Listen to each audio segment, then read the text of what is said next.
There. Okay, at 5:30, I'll call the meeting of the planning commission to order. Roll call Bell, here. Shampoo, Here. Gretzmacher, Here. Schmitz, Here. Kane, Here. and Harf. Here. Berto is excused. I would like to introduce the newest member of the planning commission. Or. Welcome. We've seen her here many times, and as I told her, it's good that she's gonna be able to hit the ground running, and be informed as what's going on, since I think you were here for the last 4, maybe 5 meetings, a number of them anyway. So, Thank you. okay. And approval of the agenda. Is there a motion to approve the agenda? I so move. Motion by Gretzmacher. Second. Second by Kane. All those in favor? Opposed? Motion carries. Approval of the July 25th minutes. Any corrections on those? Okay, I'll make a motion that we approve the minutes of the July 25th plan commission. Second. Motion by Belt, second by Shampoo. All those in favor? Aye. Aye. Opposed? Motion carries. Okay, on to comments, correspondence, and concerns from the public. Janelle? To my knowledge, there's no correspondence that required the attention of the plan commission.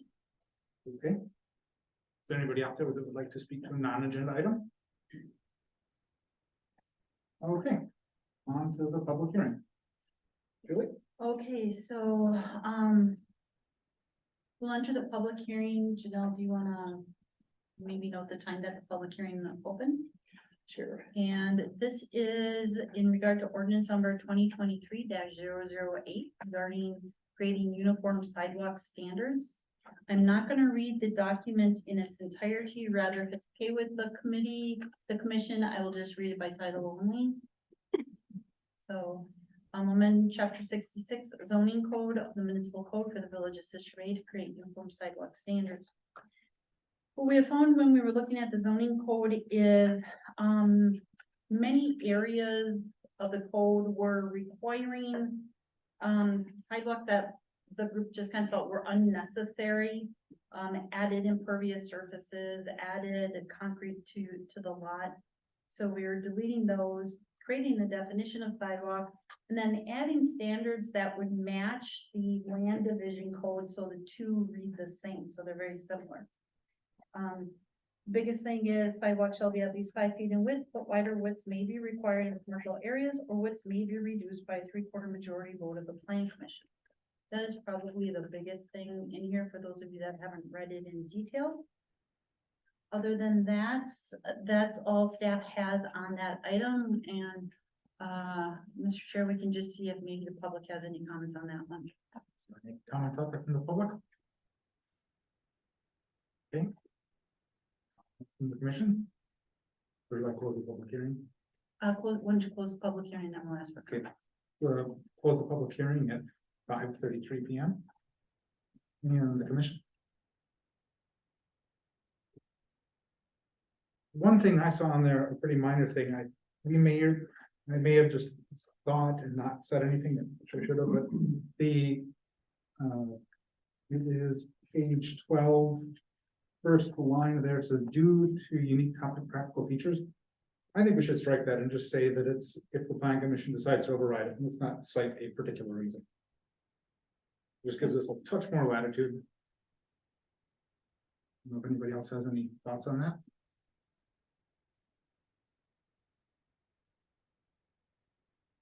Okay, so that will be struck. If the commission decides to forward this to the board, it'll be forwarded without that line. Julie, can I ask one quick question? Sure.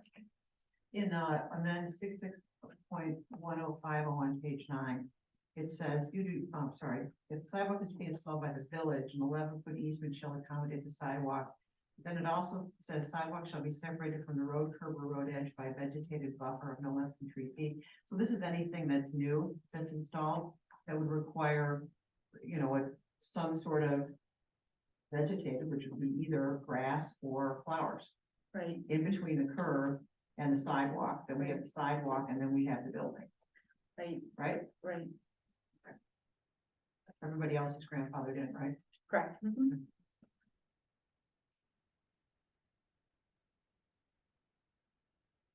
The other discussion by the commission? The motion would be in order then?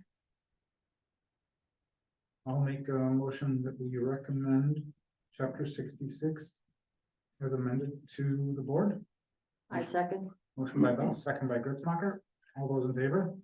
Aye. Opposed? Carries. Okay, down to discussion action items. Site plan review for multiple family development coming of age, such a big, such a buffer. Okay, so the packet that was mailed to you did not have the lighting plan, so I'm just gonna add that real quick. It does meet code. So this is the Bader et al. Development coming of age. We've seen it a couple times before us. And, they have redesigned the plan, for our recommendations. It does meet the code. The only concerns I have with it, and I did share with the applicants, were the propane tank and, the number of trees that are being removed. So in this district, you have to, you can have up to 60% of the lot can be covered with development, meaning only 40% has to be green. And they're right at that 60%. Add in there the setbacks that we require, and it means that a lot of the trees have to be removed to accommodate the development. Now, we do require that they plant trees one every 40 feet along the road right away, and they're planting them 1 tree every 35 feet along the right of way.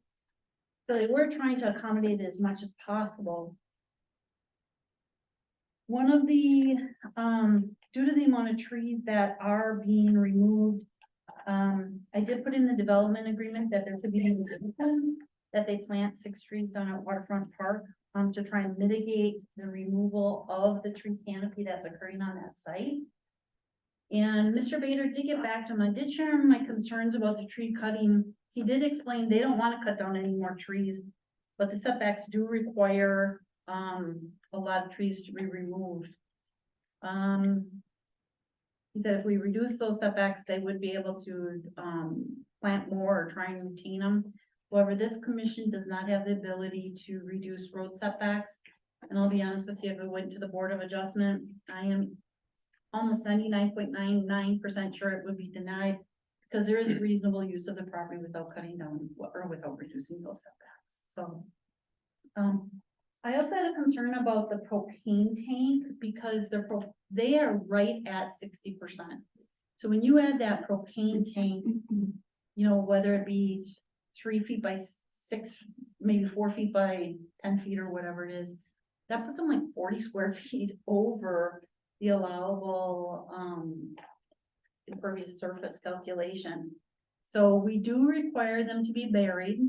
And if they can't bury it, we allow them above ground, but in this case, above ground would push them right over that 60%. So if they don't want to bury it, which they prefer not to, then we would require the concrete or asphalt or the building to be reduced by that equal number. It's pretty minor, but it would still have to be reduced to comply with that. Other than that, I think it's pretty self-explanatory. We've seen this so many times. Like I said, it meets the code. They've done everything we've asked them to do. I do have the development agreement here too, if we're right, because at our last meeting, we said, the last meeting where we reviewed this, we did say that we were ready to move that development agreement forward, provided the setback issues were addressed that we had talked at our last meeting, which I think was in June. So I would just recommend that if we do move this forward as is, we address more tree planting. For example, on the west side of the lot, there's not a lot of trees. There's an easement there. And just west of that easement, there's not a lot of trees. So we should require that area to be revegetated in there. And then, of course, that, if they don't bury the tank, then they have to reduce the impervious surfaces by that same amount. What's the issue with not burying burying the tank? Well, so they have to do some, blasting out there, but they only wanna go down like 2 feet. With a tank, you have to blast more, and they prefer not to blast in that area. Yeah. We would, we would, Speak to any of this at any point. sure, we would also require that, so if that does stay above ground, we'd also require it to be landscaped, so you can't see it from the road.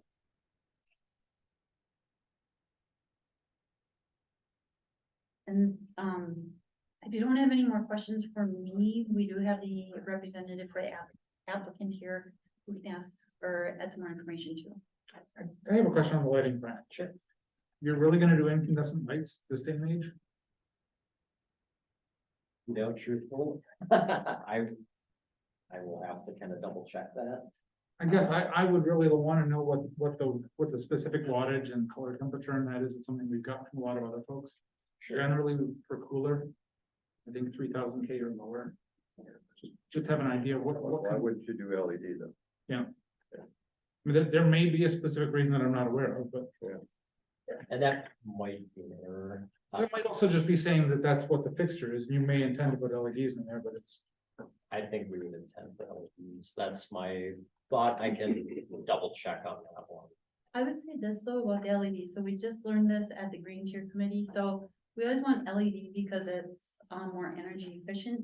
It actually does more damage to the night sky, and we are a dark sky initiative community. So the LED, as much as we like them and we always push for them, they actually do more damage to the night sky than we realized earlier. We can do whatever we want with it, and maybe this isn't enough to make that difference, but that is a reason why some people are not going with the LED. We actually had a request to take all the LEDs out of the streetlights and replace them because of that as well. And Garrett is saying, we would maybe look at LED, you know, frankly, everything inside is gonna be LED, it's gonna be as energy efficient as we can make it. You know, but we would want to comply with, you know, the dark sky initiative as well, and be, you know, kind of respectful neighbors from that perspective. I guess I'm. Is it saying this is gonna be 900 lumens? Is that what I'm reading on here? You see that down at the. Down in the center of it, it's 900 lumens and it's gonna be. 300 watts, which. Well, that's for 24 of these, and not, those must be the outside fixtures, huh? Yeah. I guess it would be good to have a better understanding of that, so to know. But I think the commission, I think that we all decided we like the warmer. I mean, I personally like the warmer ones, but I think that as a group, we decided that as well.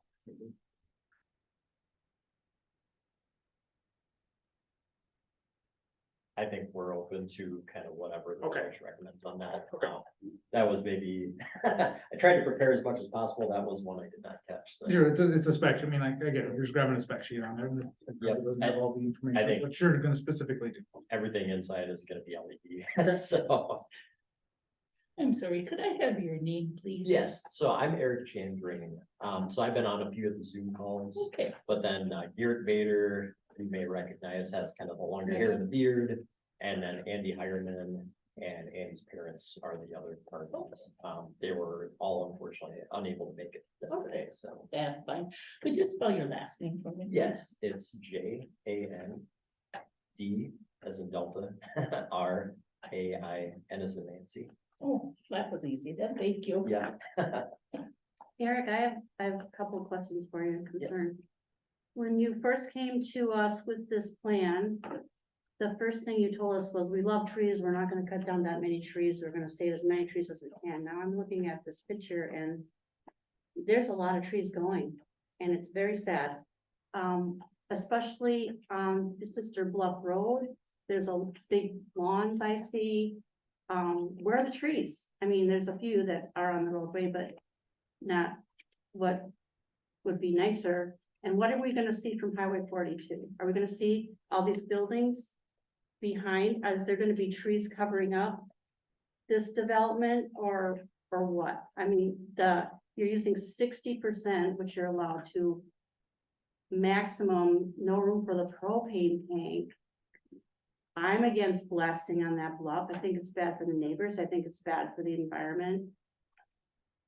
I think you should scale this down and allow room for a propane tank to be on the ground.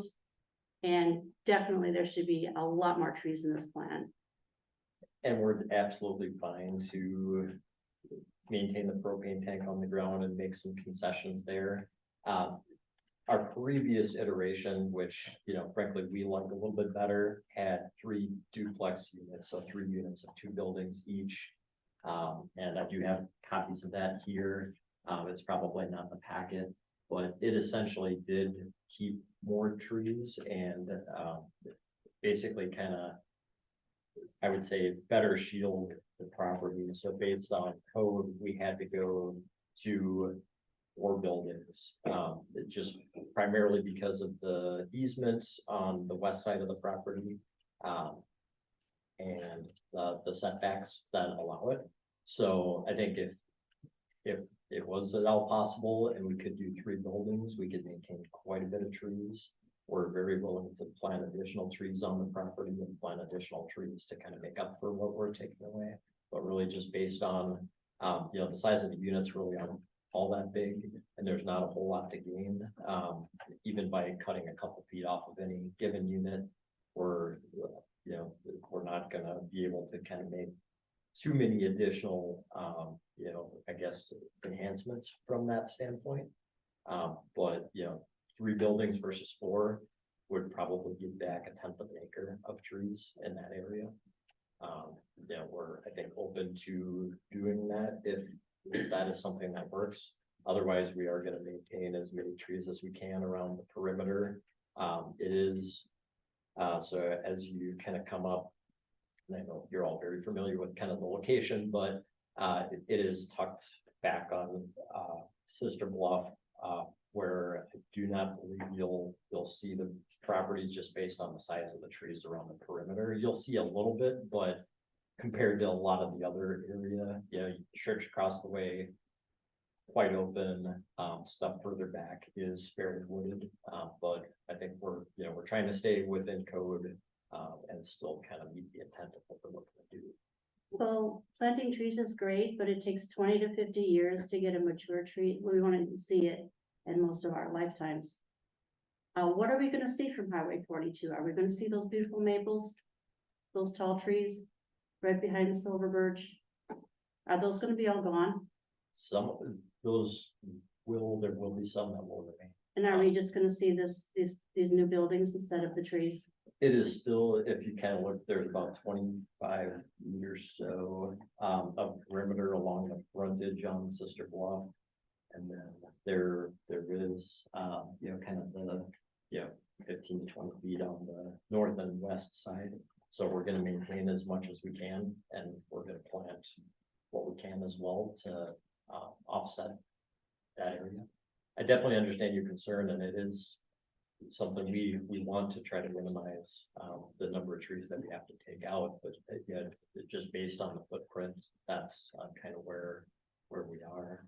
And really that if we could do 1 fewer building, that would dramatically change the amount of trees we're able to save. So are you gonna be planting trees in all this grass lawny area? That faces Sister Bluff Road? So let me just, I only see 4, 5, 4. That's sad. If I can. a lot of the existing trees will remain along there as well. If I can refer everyone to sheet number L1. On L1, you'll see some diagonal lines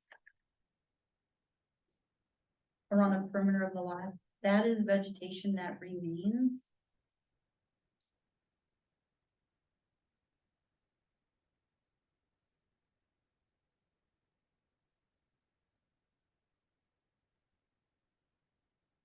About 20 feet that will remain, and then there's quite a few trees.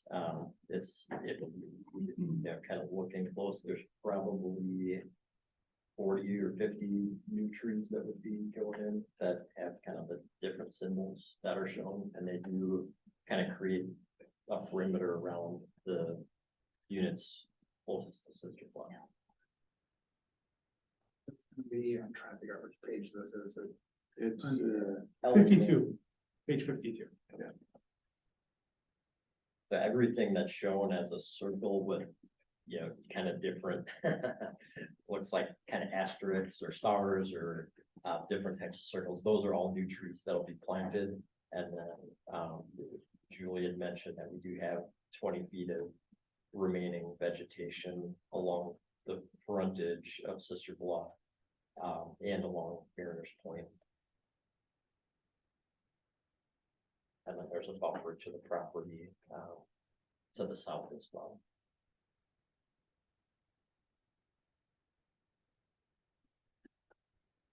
I'd be concerned about any of the trees in that area when you do the construction, that's gonna be stressful on, 'em, right? I don't know what else you can do, I mean, you obviously bought the property intending to build something there. We plan to disrupt as little as we can to accomplish on the bill. Your name? Jill Hanley, I own the Silver Birch building. Just for the record, and I spoke with Aaron after the last meeting, and this is drawing, and there were areas of clear cut right behind our building. And his response was, oh, we like trees too.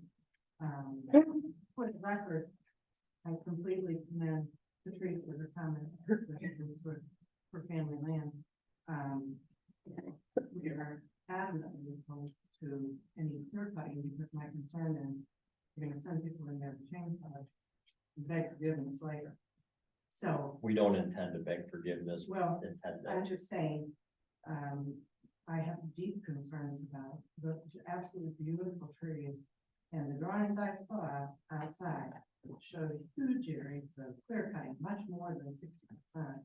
I also, just for the record, am adamantly opposed to any blasting directly behind the building, but I'm equally opposed to propane tank being in a clear cut area right behind our building. That's quite distressing to think, not just for myself, or for our property, but for all of Mariners Point and Sister Bluff Estates and Stone Morris Parish. very little blasting we intend to do. We have 2 to 4 feet and we won't have any basements, so we won't be doing any blasting for foundation. We're gonna only do it minimally where we have to tie utilities. And then, if we could avoid burying the propane tank, we would also not blast there, and that would be our preference. And we're willing to kind of concede a little bit of parking where we're already fairly limited on parking to maybe accomplish that. Okay. I hear what your concerns are for trees, I'm just not sure how we can address it other than just ask you to do as much as you possibly can, I understand what you're saying as well. It's, they did buy the property, they have the expectation they're gonna develop it. Whatever safeguards we can put in place, we absolutely should. And it should be held then to your 60%, 60-40, and no variance is given on that, at the very least. I don't think that there's any. No, there's no request for a Yeah, variance. there's no consideration of that. And we do plan to plant off the property as well, and, we intend to be as good neighbors as we can and a part of the community, for a long time. Since we had an experience last year with somebody that came in with a chainsaw, could we have them, before the dudes show up with the chainsaws, could we have the trees marked that are coming down? And then have somebody review to make sure that it makes sense? Absolutely. Sure, we've done that before on some sites. Yeah. I went on and looked at them to make sure that they're not more than a certain perimeter on the building footprint and Yeah. went out there to make sure they only cut Maybe the. we could add that to develop that before chainsaws come in. Yeah, we're happy to mark everything and be as clear as we can to make sure that stuff doesn't get cut down unnecessarily. Is it possible for you to leave a tree line behind the silver birch, at least so? You know, all of us that live here don't see this development from the highway. There is a tree line currently. It's about 10 to 15 feet. Just a rough look. But there is an existing tree line. You did mention the propane tank as well. The propane tank is all the way up front, kind of by the entrance, to, the driveway. So it is, I would say 60 feet away from the property line.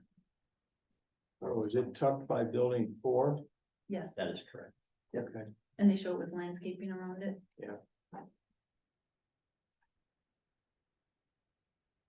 So far, if we're ready to move this forward, what I have is that the buffers on all 4 sides shall be maintained. On the southwest side, the area that was previously cleared shall be vegetated with trees greater than 4 inches in diameter. In order to keep the propane tank above ground, the impervious surfaces do have to be reduced inside so that the project does not exceed the 60% maximum. And all trees shall be identified on the lot and inspected by staff prior to removal to ensure there is no violation of the landscaping plan. Page L1, the landscaping plan. I'd look at say compliance with the landscaping plan.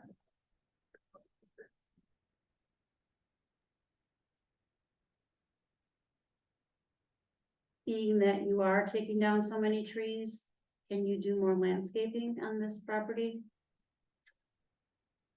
We're definitely open to that. So.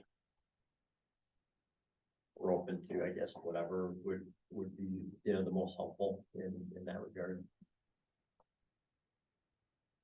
Anything specific you're thinking for trees? As much, coverage as possible. The buffer along the whole development, that's gonna be still all trees, and am I correct or am I wrong? I don't understand what the slanted lines mean. That's what they're showing on the plan. It's gonna be trees. Yep. Now, I would say this, if you wanted to have more vegetation, you could restrict, if you look at what appears to be the south line. You see they show that 15-foot setback line, and they do show a little clearing within that 15-foot setback. You could not allow any clearing within those setback lines. Well, I'm for that. Yeah, are you referring to kind of the white space in between the 2 dotted lines, essentially? Yeah, and I think we're open to that, so long as, as we need to get equipment in, we're able to kind of make turns and that type of thing. Yeah, just kind of rough counts. We are planting about 70 trees. So there's the 5 that are on the far kind of north part of the property. And then there's probably somewhere in the range of 50 to 55, I would say, along the sister block. So all of those circles from the driveway and the outline drawing are all new trees that would be going in. And then there's probably another 15, 20 in between buildings 3 and 4 and buildings 1 and 2. And then a couple. you're including shrubs in that though, right? Yes. Yeah, that so the is tree correct. legend, I think, is 19, 2, 4, 6, 13, 14, 18 trees. And then quite a few shrubs, That is correct, sorry. and then a lot of perennials and grasses. I did a quick Google Street View from there, and it does look like right now, there's a little bit of a clearing on the western side of that. That would be good to have a tree in there. I mean, I understand wanting to start with big trees is to have something there immediately, but there's some merit to having smaller trees because the larger trees do have a higher chance of not making it because they're more established, but put something down there. And that's the one area I don't think we have control over because I think that's the right of way along the far west side. I think on the other, true, there's an easement going through there, but then when you cross that easement in that very far corner, it's cleared, that'd be a spot, I think, where you put some trees. Okay, and that's on, I guess, southwest. Southwest. Just kind of in that where there's kind of the angle, not in line angle. Yeah. Yeah, I think we're very open to planting new trees in that area. And it really, I mean, we're also willing, based on, based on that setback. We're willing to kind of work with the city too, if it makes sense to have some additional trees in that area that would technically be in that section. We're definitely willing to add trees there as well. Okay.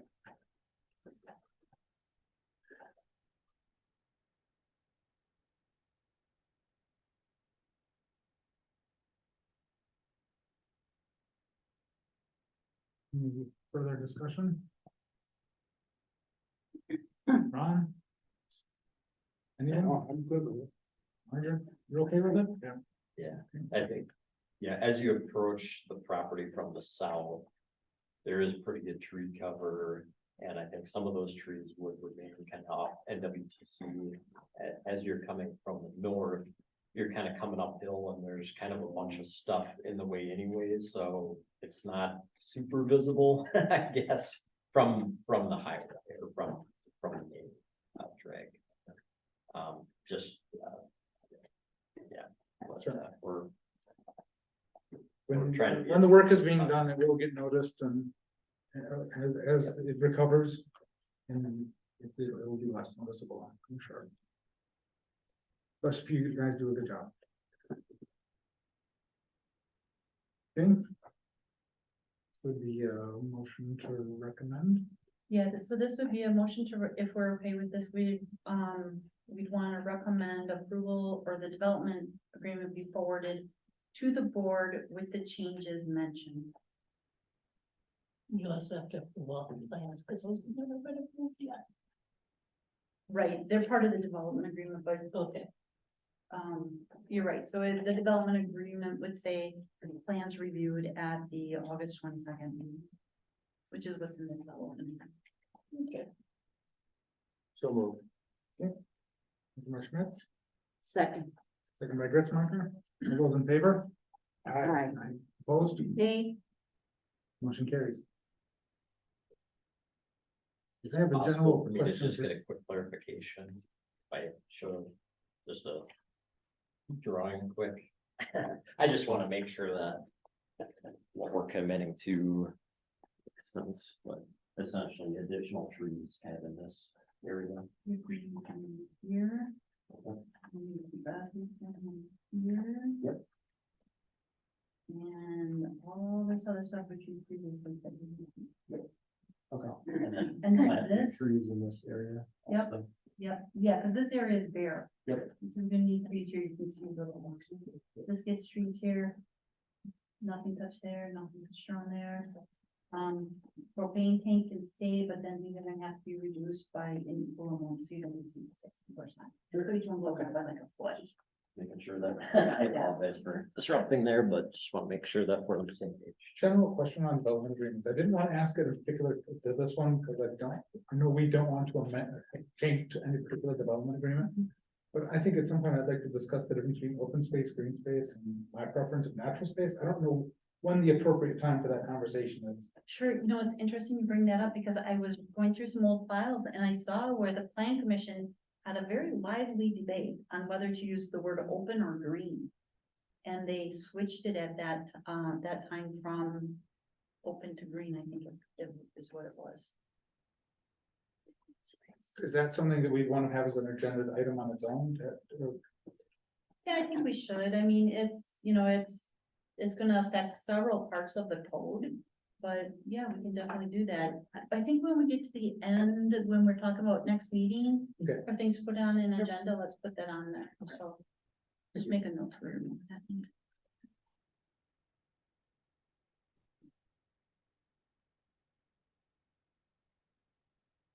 Okay.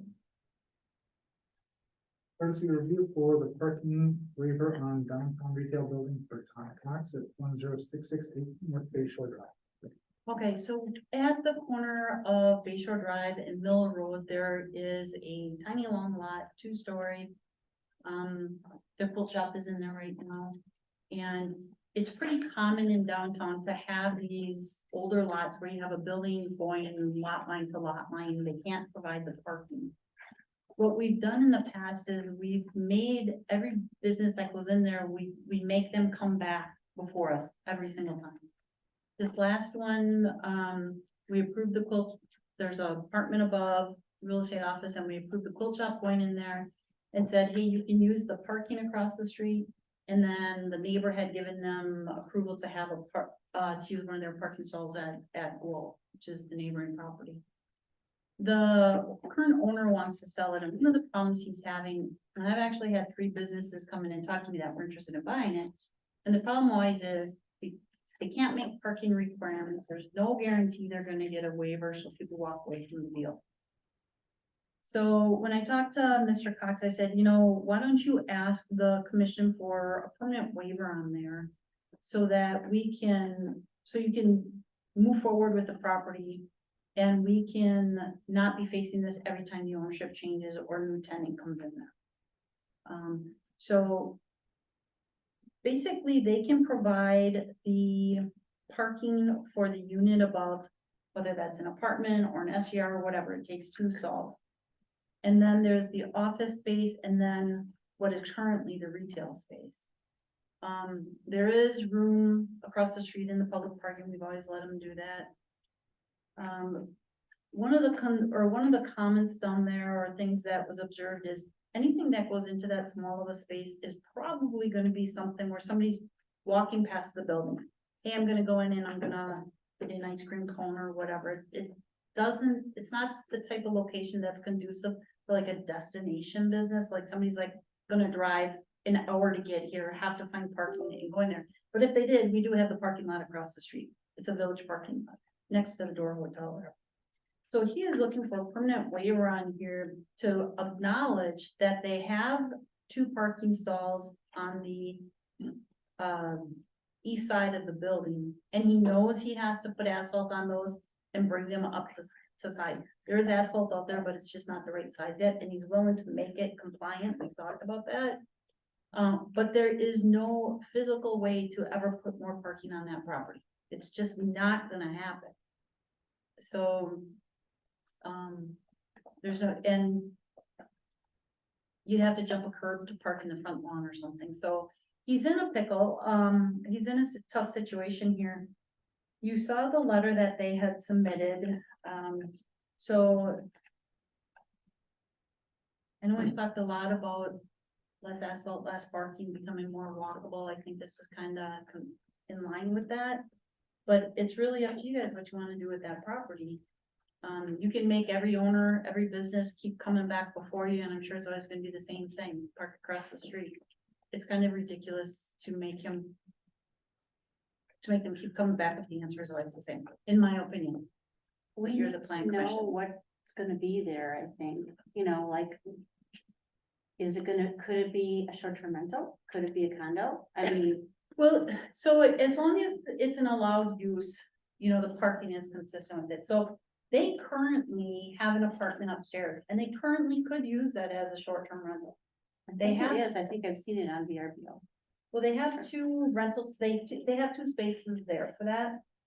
So they have, they can provide that.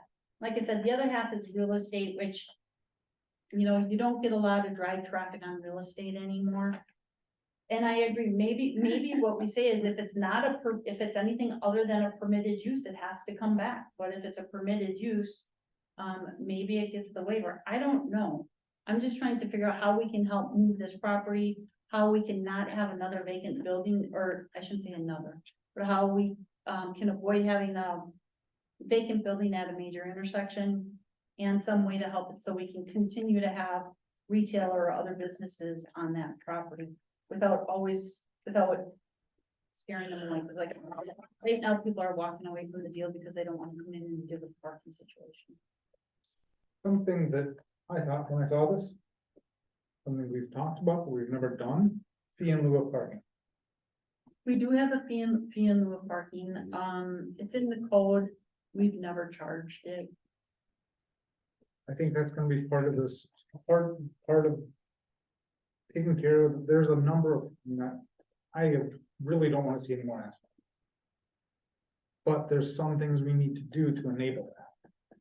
We're gonna need some sort of funding source, and I think that we have to do the first one, this one would make sense. To do a fee in lieu of parking for it. So if they come in there and they have a more intense use, there's the parking that's available for them. Well, let's have them pay for that parking that they're using, or contribute for it. The code does allow for it. It does allow for the fee in lieu. I think it's $3,000 a year, maybe.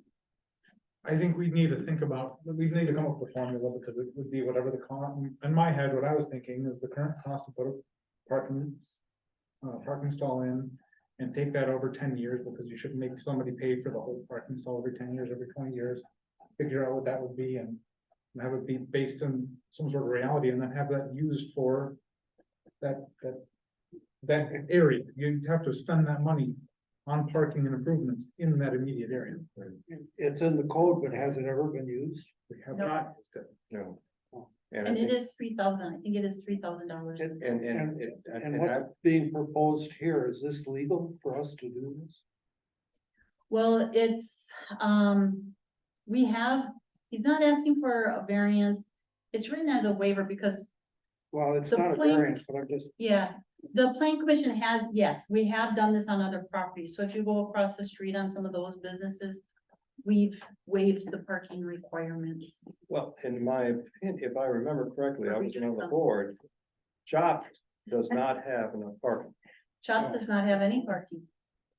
Correct. CHOP has no parking, their loading zone is on the public street. Right. People park on the street. Now, they could go into that village lot next to the door, If but they the find reality a is spot they're on the that's not street. permitted. Yeah, and then you have, across the street, the filling station at Huggies, they weren't required to put in parking. And I think it was the ice cream store, we didn't require them to put in parking. So we have this Yeah, we, precedent of not requiring the parking in that area. I guess I hear you that I don't want this to become an eyesore on the counter. I mean, it's one of the more walked corners in the village. So I get it. But we have a lot next door that has just changed hands. And they have no space on Bay Shore Drive. So my guess is there's gonna be parking required. For which one? The property right next door, between them and the property between them and The Hendrickson lot, yeah, the old ice cream guys, On Bay Shore Drive? yeah. It has no access on Bay Shore Drive, but it goes all the way back to South Spring Road. yeah, that's in this. Right. And that has been sold, Empty piece of property. Oh, no, it's right there. has been sold. So I think in terms of to use a phrase that Nate has taught us all, the unintended consequences. Let's just think a little bit about parking. You know, there was a good article written by Miles a couple years ago about the whole idea about. When you come into town, how many, if I went to 4 places that day, do I need 4 parking spots? Or do I just need 1? I think there's a lot to be said for that. Saturday, cars were parked all the way to here. But there was parking still. So I mean, there is parking in this village, but Wisconsinites don't want to go more than a block, I realize. But I'm from Wisconsin, so I can say that. So I think, and with some of the proposals that we're about to see for behind the library there, maybe there might be a little bit more. So I guess I don't want to just grant something in perpetuity until we think a little bit more about Bay Shore Drive. And what I'm thinking is let's make it so we don't have to have them come back here. Let's have them pay for the parking they need, so it's Okay. predictable for them. So they're not having to come here and say, okay, well, how does the plan commission feel that day? I mean, I know that some of us have been on the plan commission a long time and we forgot what it's like to be out there in the Ours just audience. started, I heard. She's considered her second year. So to give them some predictability on there, but we're also gonna have a fair number. And this is probably not the place to say it because it's plan commission, we're gonna have a fair number of expenses. I think some of these improvements are gonna take some money, and we should have the people that are using it fund some of that. That's where my head went to on the fee and lieu parking. So your thought is if the use goes in there, that would require off, or would require parking. At that point, they would pay the fee in lieu of parking For whatever, option, that's in the code. yeah, for whatever spaces they don't have. So, so the quilt shop and the real estate would get grandfathered until the use changes? Or would we, You could, I mean, the real estate office will stay there. It's the quilt shop portion of it that would be going. Because when you approved it until November. okay. All right, so she would be, okay. And if we ever, something I brought up offline, if Door ever, they've got what, 3 parcels still on Bay Shore Drive that have not been Yeah. developed?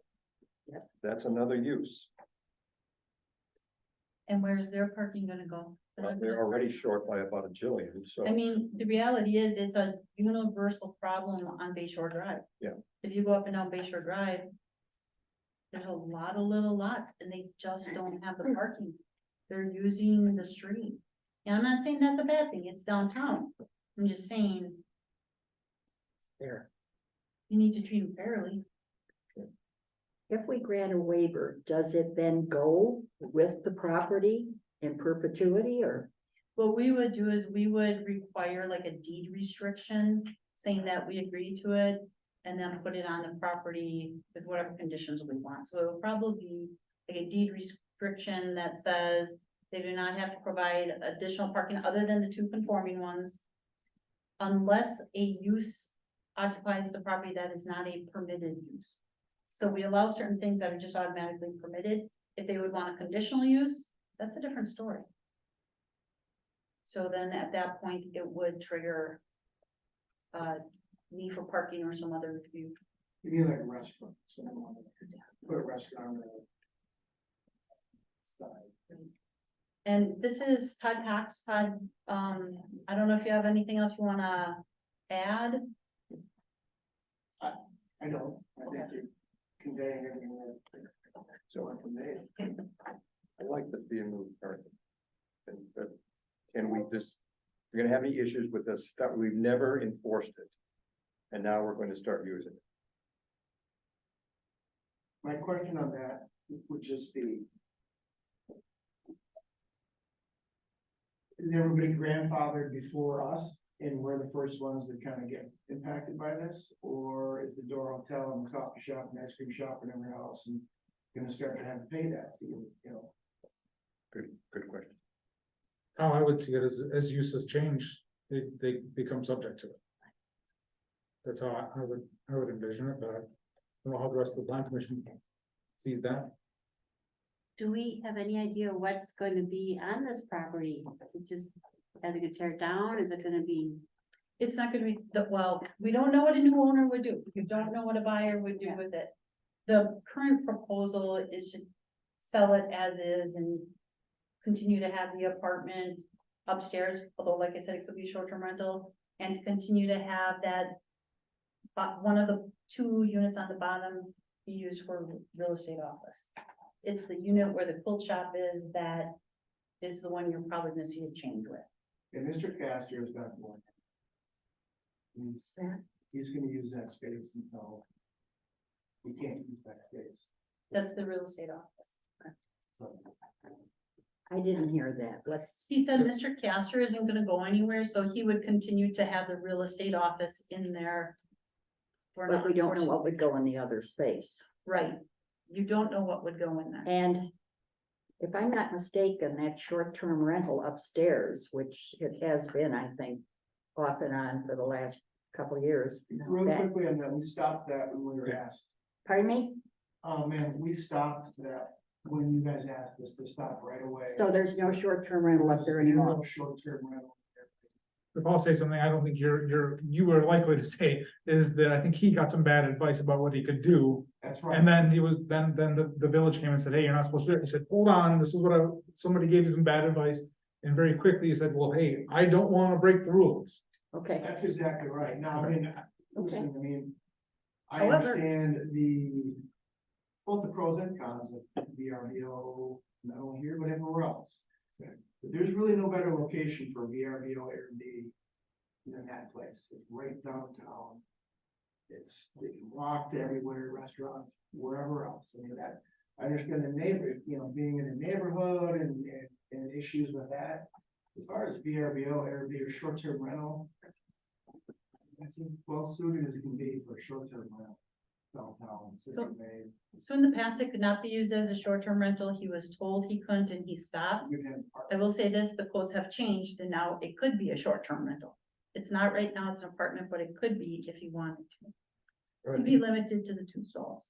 But then I think we'd still have a parking issue, wouldn't we? Because that's ultimately what's, Yeah, that's why I said that he's got the 2 stalls, which take care of the upstairs. Whether it's an apartment or short-term rental, he's got the 2 stalls, so he can take care of that part of it. It's the uses on the bottom that are the issue. but I think that some of the downstairs users have access, the parking has been committed to them, if I remember right. Correct. So, yeah, so actually doing the fee in lieu of parking would enable the new person to pay for those space and use it I as. would be opposed to that. Grand scheme of things is. And I did tell Mr. Cox that I'm gonna be sending him a violation letter. That those can only be used for the apartment. So we know that, it's basically 2 stalls. And they would be used dedicated to the upstairs.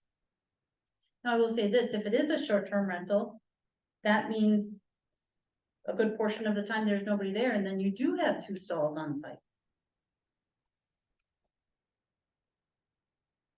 Which is probably the employee of the real estate and the employee of whatever the other unit is.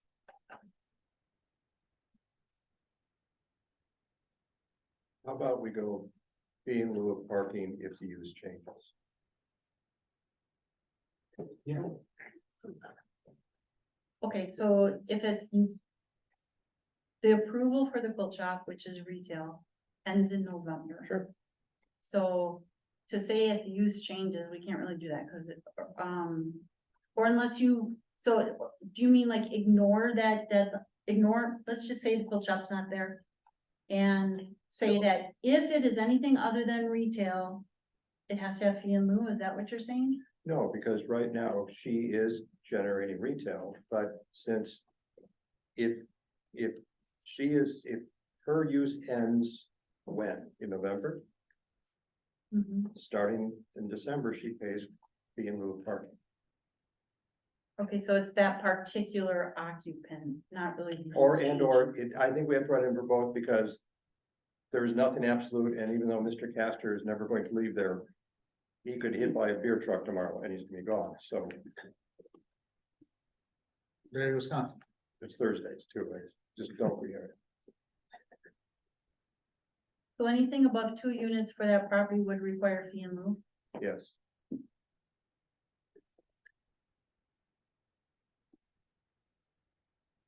Louise? Who pays the fee in lieu? You're suggesting, I think, that whoever leases that unit pays it? Why would someone who leases the unit want to pay that? Right. Wouldn't the owners pay that? And her lease is up. I talk to Virginia pretty frequently. Her lease is up in November, but she has every intention of renewing her lease. She has the intention to, but that's up to us too. If we don't want to keep them. I'm well aware, but if you lease it again, you're gonna have the person that leases it pay the fee in lieu?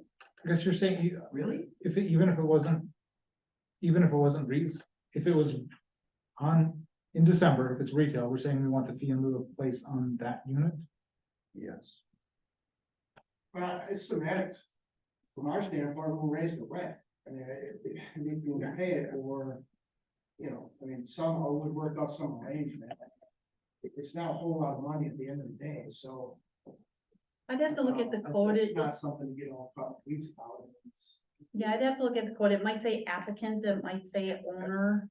And yeah, and I think it was yes, the owner should pay for it, and the owner will probably pass it on to the rest, I get it. With development still going to occur on Bay Shore Drive, I think this is a good opportunity for us to start thinking about being the part, and this is a good time to do it. What would the parking requirements be for? I mean, I know, Didn't she need like 2 or 3? Because there's, Yeah, I forgot what it was in here. We had talked about it. So upstairs is 2. I think downstairs, the real estate office. The employee. I think the real estate office had 1 for the employee, and I think it was 1 for the space.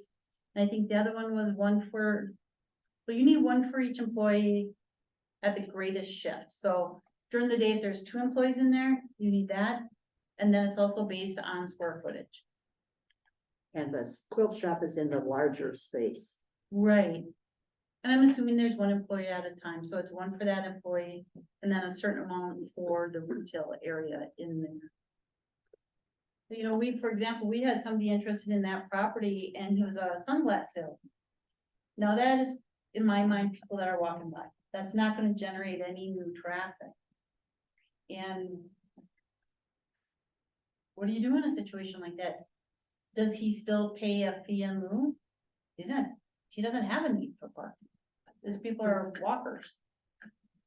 as much as I'd like to think that people are gonna walk all the way from their house to they're still coming somewhere in the village and parking. And hopefully they're parking one place and going to multiple stores and they're walking by. And That's what you want to, yeah. So that's, I would say, so it's few, I guess I think that the fee should be revisited and. I don't know what, I think we should make sure there's some sort of logic behind it. I don't think it should go down or up or anything, just make sure that it's formulaic.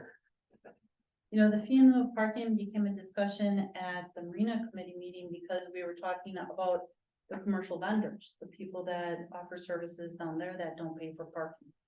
And should they be paying for parking? Should there be a fee in lieu? There wasn't support for fee in lieu for those vendors. So I think the whole conversation about fee in lieu for the downtown area is a much bigger, detailed, in-depth conversation that we have to have on a future agenda. But for now, if the committee is okay with it, what we'll do is draft a letter saying on this property, when the use changes at the term of the lease, we'd offer the fee in lieu of parking. So he has the 2 conforming stalls and anything else that's needed would be fee in lieu of parking. What are we gonna do with the fee money?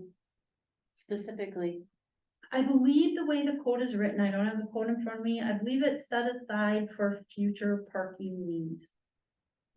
I think I would say it should be in the B1. I mean, no, I'm sorry, the B3 down there, downtown, so that we're not just having it for the places. I think there's more than enough expense on there, and there's a lot of things that are, a lot of irons in the fire on that.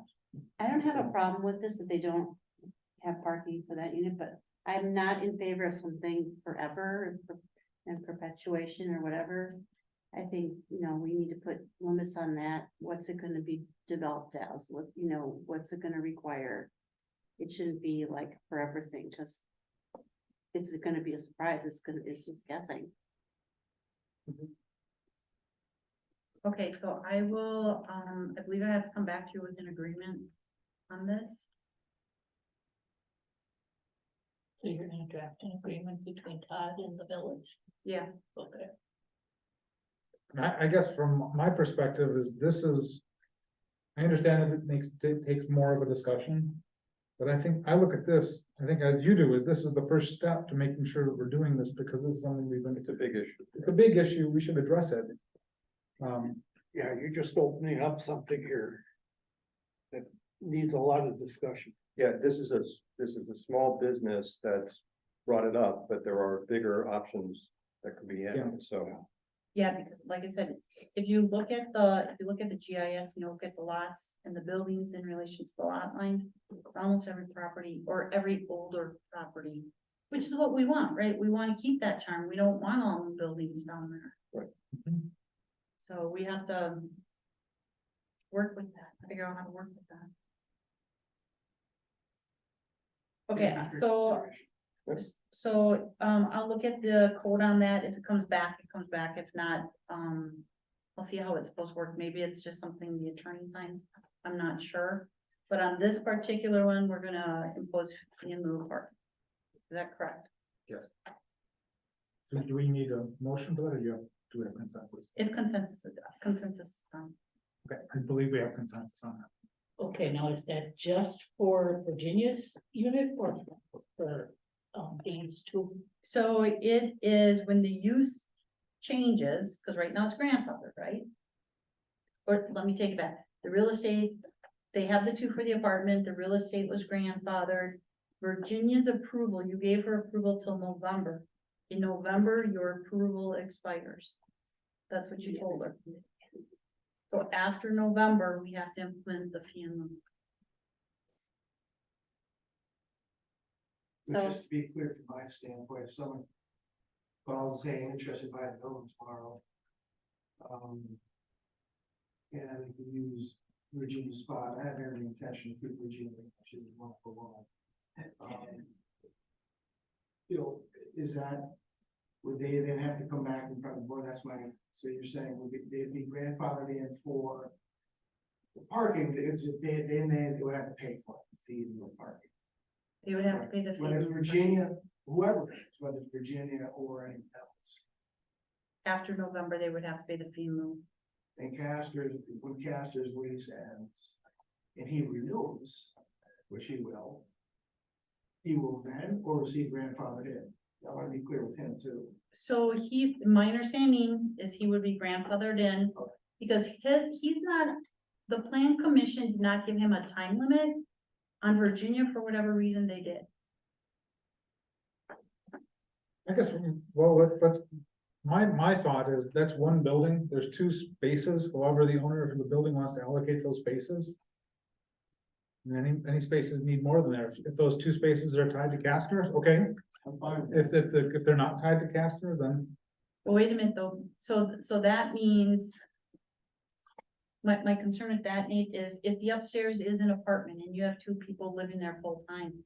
Now you're having residential parking in a village parking lot, is that our intent? Or is the fee in lieu for businesses where you know probably at 5, they're done and they're out of there? Or, because if you're gonna force the residential parking into a village parking lot, then we have an issue, because we don't allow overnight parking in a village parking lot. Oh. I think that you probably have got some other problems as we start pushing that too. Yeah, then we need to say that those two spots, the fee in lieu happens for any use other than the Residential unit. residential unit. And if we've already given Castor till whenever, I guess we can't. Can we?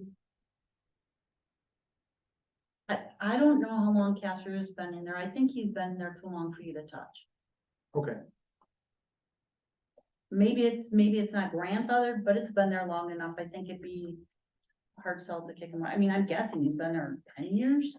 No, it's not. it's- So Luigi used to be his next door neighbor. He's been there since 2017. okay, not that long. That he uses the upstairs as a full-time apartment. No, that's wrong. Okay, he does not use it as a full-time apartment. So he's been there, that I'm aware of, since July of 17. It could be prior to that, but that's where, I think it was a little bit prior to that. okay, so 16, let's say. That's 8 years. So maybe not grandfathered. It might have been predated the fee in lieu of parking condition. That's I'm not before. sure. But that's before we designated those two parking spaces for upstairs. So he was Yeah. using that. So he was probably, I think it's been there long enough to say, it's just okay, leave it, don't touch it. And it's Virginia's unit that is the one that we're more concerned about, unless Castor's unit changes.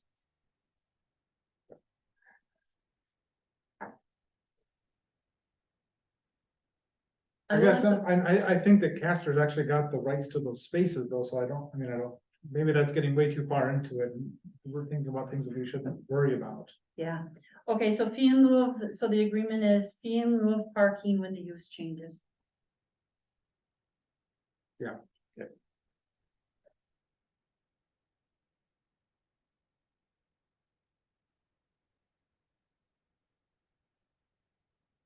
Okay. On to service review of food truck court application. Okay, so this is our first food truck court application. And as you can see, it's at the corner of Country Walk Lane and Country Walk Drive. The owner is Mike Tomasian. The issue he has, he was gonna submit his application right away, but the issue we have is code says you only allow a court, where there's an existing public access. The existing access right now is on a private road, so that's a problem, because it's not on a public street. And he wants to have an in and out, which means he'd have two accesses, which the new standards don't allow. So he'd need a waiver on that. And then the proposed parking along the private road, they just back out onto the street. Normally, we don't allow that, but that doesn't conform with our parking requirements, which say there has to be an entrance, an exit, you have to be so far from a right of way, etc. The issue with that one is that's a private road. And that's what the neighbors do. That's kind of how they do it out there. So I had told Mr. Tomasian, you're the first one to go through this. I don't know what to tell you. They may say, yeah, that's fine. We put in that second exit, and since it's a private road, we really don't care. I said, it doesn't hurt to ask, and that's what he's doing. So that's what he's asking. I did talk to Denise briefly on this one, and she thought it was a great idea. She thought it was a good proposal, so. And Marge, I don't know if you had something different. I think she had maybe shared some comments with you too. We didn't talk that much about it. About this one? Okay. So the one thing I didn't do was check the parking. So since we just talked about parking, if there indeed was 7 trucks, is there adequate space? I forget what we put in. I've checked all of that. So when I review these, I've checked, is there enough lot area? Is there enough parking? How wide is the drive? What is the angle? What's the landscaping, et cetera, et cetera? And the two issues that remained were, there's 2 access points.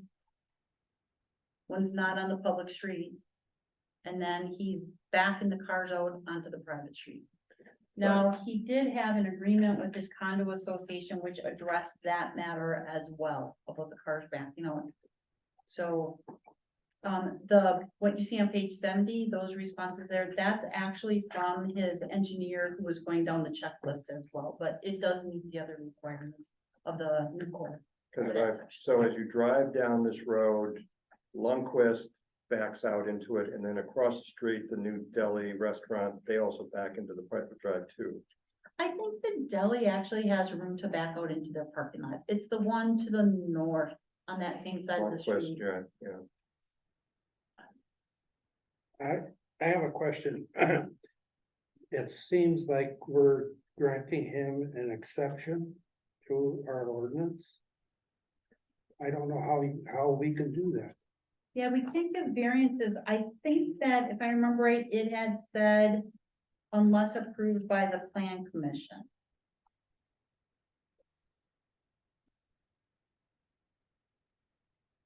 And I'll be honest with you, Ron, I've always had a little concern about how we do things.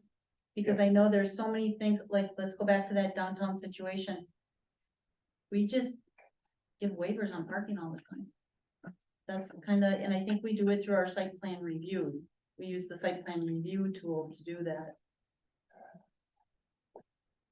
So this will have to go through site plan review. So when we did this food truck thing,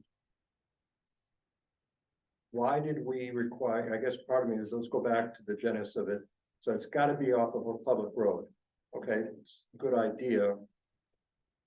So if anybody ever did the old Shopko site, is that off of public road or is that a private road up to the parking lot? I guess I'm thinking maybe that was a constraint that sounded reasonable, but maybe didn't have enough thought.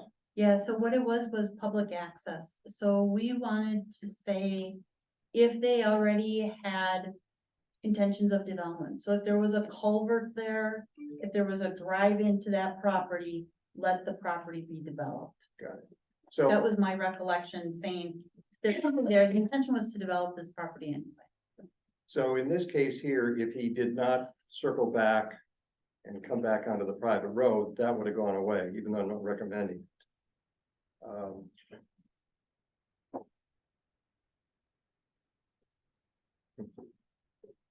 I can answer any questions too if you have any. And keep in mind, the property was, just to add, the property was approved for development once before, Right, well, that's the clubhouse. Yes. which Right. Mr. Tomasia moved. Is that gonna be plumbed? Yes, yes, I brought sewer, water and electric already to the property. And we planted over 80 trees 5 years ago, which are growing pretty well, the cedars. We have more parking than we need. We have 32 spots, electric car charging station, water bottle filler, bike repair station, dog friendly, family friendly. The only concession really is having a driveway, which it is a public, it is a B1 lot, paying taxes. I don't have access to it, but it would have been for any other reason, I would have gotten access, like a hot dog stand or something. The parking that's here on Country Walk Lane, which is frequented by Piggly Wiggly trucks, everybody goes down this road, even to Claude's. This is the same parking that's next to Kerber Rose. And when I have an easement agreement with Country Walk, in perpetuity, they wanted the parking to be identical in the easement agreement. Where they wanted this parking to match the same parking in front of Kerber Rose or Lundquist, like you said. But the lot can hold 7 trucks for the size of it, and we have ADA restrooms, baby changing stations. We're planting a lot of trees. We already planted 80, but we're planting a lot more trees. And I think it's gonna be a really nice addition to the community. I have a question. Do you have a commitment from these 7 trucks? What if you only have 2 trucks? It's a really good point. It's a really good point. So it holds up to 7. We can never Okay. do more than that. I don't think it'll be gangbusters right away, but I've talked to so many of our food truck groups from Green Bay on, and they're excited about it. They may not be there every day, but they might say, hey, can I rent the space for a weekend? Or I'm sure we'll get really busy around Fall Fest, would be like, a lottery basically. But it's a great place to park them, and I have a lot of parking, in addition. So it can hold up to 7, and I don't know if I'll ever get that many at one point, but we're basically showing you the rules that were created. We tried really hard with a good team. I had Stantec, formerly Bowden. I even actually did all the sewer and water originally with Ari Lee. So I have that with me, which they would just tweak, but it was exactly done for this footprint when it was gonna be the lot. So we have all the sewer, water engineering, all of that. But this is what the rules look like with all the setbacks. This is how it would actually look with, the space between the trucks, the double setbacks. There's quite a bit of rules, and this is what it actually looks like. And we maintained even more parking than what was needed, which we thought was a good thing. I'm got a lot of concern about congestion on Country Walk Drive. On the private one, President Lane. on the private one? No, or I'm the talking other one? about Country Walk Drive, not the private lane.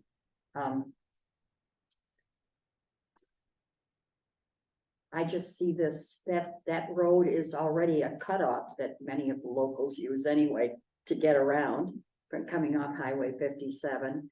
The Birchwood Lodge has all those condominiums that are next door there. Now, granted, you have put those trees in, and I appreciate them, they're lovely. But I'm concerned about congestion. there's a lot of walking traffic on Country Walk Drive.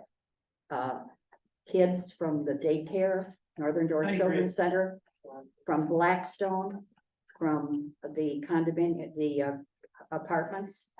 And you're putting in an access road off a Country Walk Drive. I'm also wondering, wouldn't it make more sense to put the trucks on the south end, where you have the tents showing up here in the picnic area, and have the trucks be accessible off of Country Walk Lane? Well, that's a good point. We looked at it with all the engineers and, you know, this driveway, it would be put in anyway if I created any one business tomorrow. The lot would be entitled to, you know, to try to make a living on it, you have to have an opening on the lot. Any lot would have an opening. But the way it's situated is there are no sidewalks. And I agree with you, there are a lot of people that walk that area. There are no sidewalks on either of Country Walk Lane or Drive, which I hope they do someday. I'm actually putting in a sidewalk on my property with bike parking and bike and walk. So I'm making it very safe, but it's off the beaten path. This is definitely not on the corner. I own the large corner lot on 57 and Country Walk Drive, but I was gonna put this there, but I'm not, because it's too busy and I don't think it's that safe to do that. This is off the beaten path, and if, like, even today I was at Claude's, they jammed. They're parking all on the grass. They mowed it down because they need that much more parking. The area needs parking, and they're all parking everywhere, you know, we have pictures of it, and there's no issue with traffic over there. Everybody's like off the beaten path because it's not on the road. I wanted to get on the private road. That's why we have the easement, because that's where the action is. It's more quiet over here. It's all shrubbed and gated. So we thought with all the engineers that this would be really the best plan to keep the truck set back a little bit, not too close to the homes, not too close to the street. But this represents really the rules that were created. And I think it looks really, really great. And I've been to a lot of food truck courts. This one is probably the prettiest. I mean, there's no gravel. It's very clean and neat. And we have mobile planter boxes that go between the trucks so nobody gets around them. Trash cans, baby changing stations. I mean, it's pretty nice. So to the point that there's a lack of sidewalks, I mean, I think that last year we made a mistake when we did not have the Piggly Wiggly put a sidewalk on the backside. I know that when we talked about it, it was like, well, there's trucks going back there. That's also where so many people live back there. There's so much We need pedestrian sidewalks. traffic. We should have done that. And I think that we should either ask you to put a sidewalk in there or take an easement for a sidewalk on there so we can do that. The other thing I'd ask you to think about is when you have pedestrians, cyclists, and cars in the same area, there's a lot more conflict.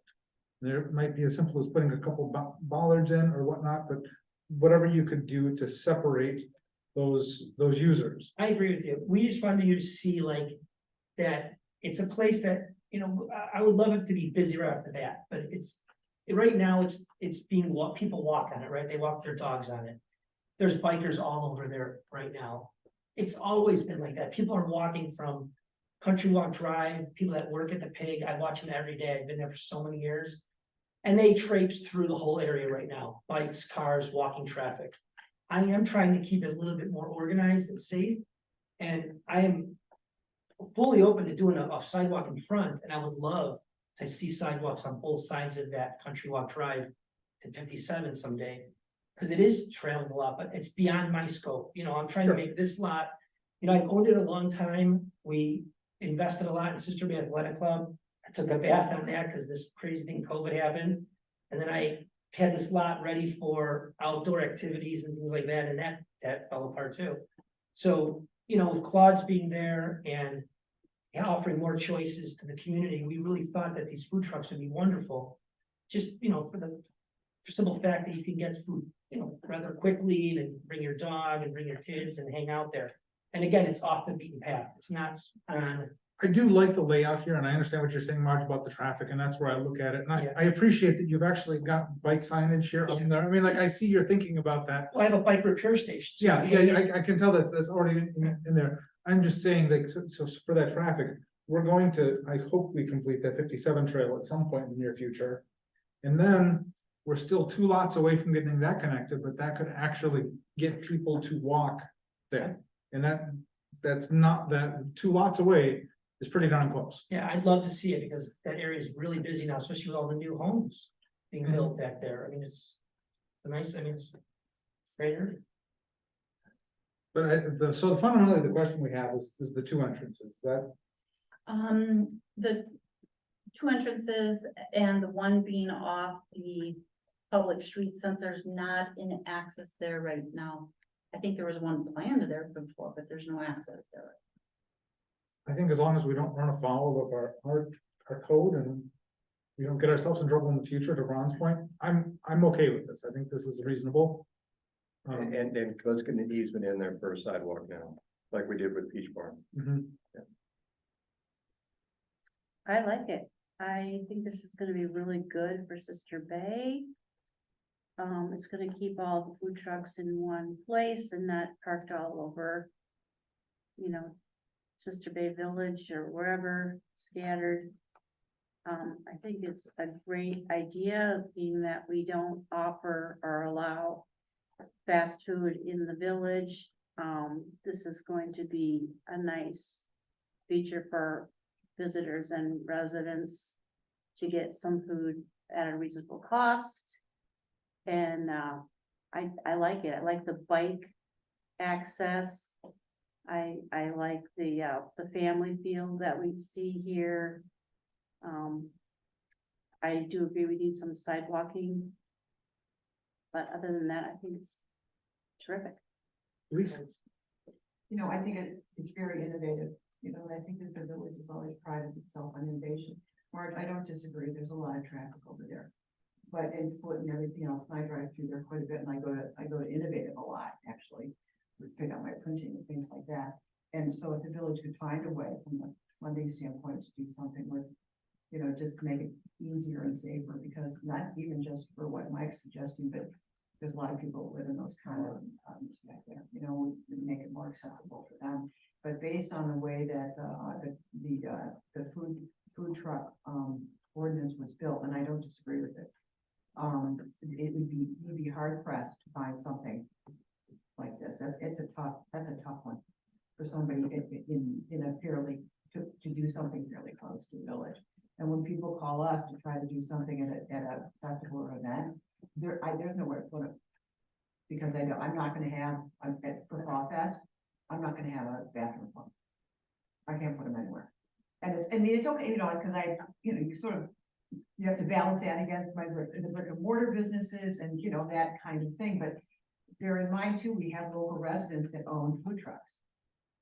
You know, it would support local residents. It's not Mike, and I know you mean to say that, but some of it's Green Bay, some of it's Virgin Bay too, but you know, you've got, you know, Chris owns a food truck, there's locals that would also benefit from this, and the variety of it is. And it also could be nice if it was in the winter. And we were gonna We do don't have a lot of choices. May through October, you know, technically following the rules, 7 AM, 9 PM. Cause that's all you need to do anyway. That's like really the greatest time to do it. Now, in the future, if the rules change and you said, hey, this thing's great, we love the donut truck, the coffee, leave it there. Well, we would leave it there then, but by following the rules, we would just do it 7 AM, 9 PM. We would maintain it, Shannon and I, we have Twisted Tree. So we would, we're close by there, so we would maintain this. We run very clean, nice businesses, so we would be there. We're actually doing a donut shop in Eford right now, called Door County Donut Company.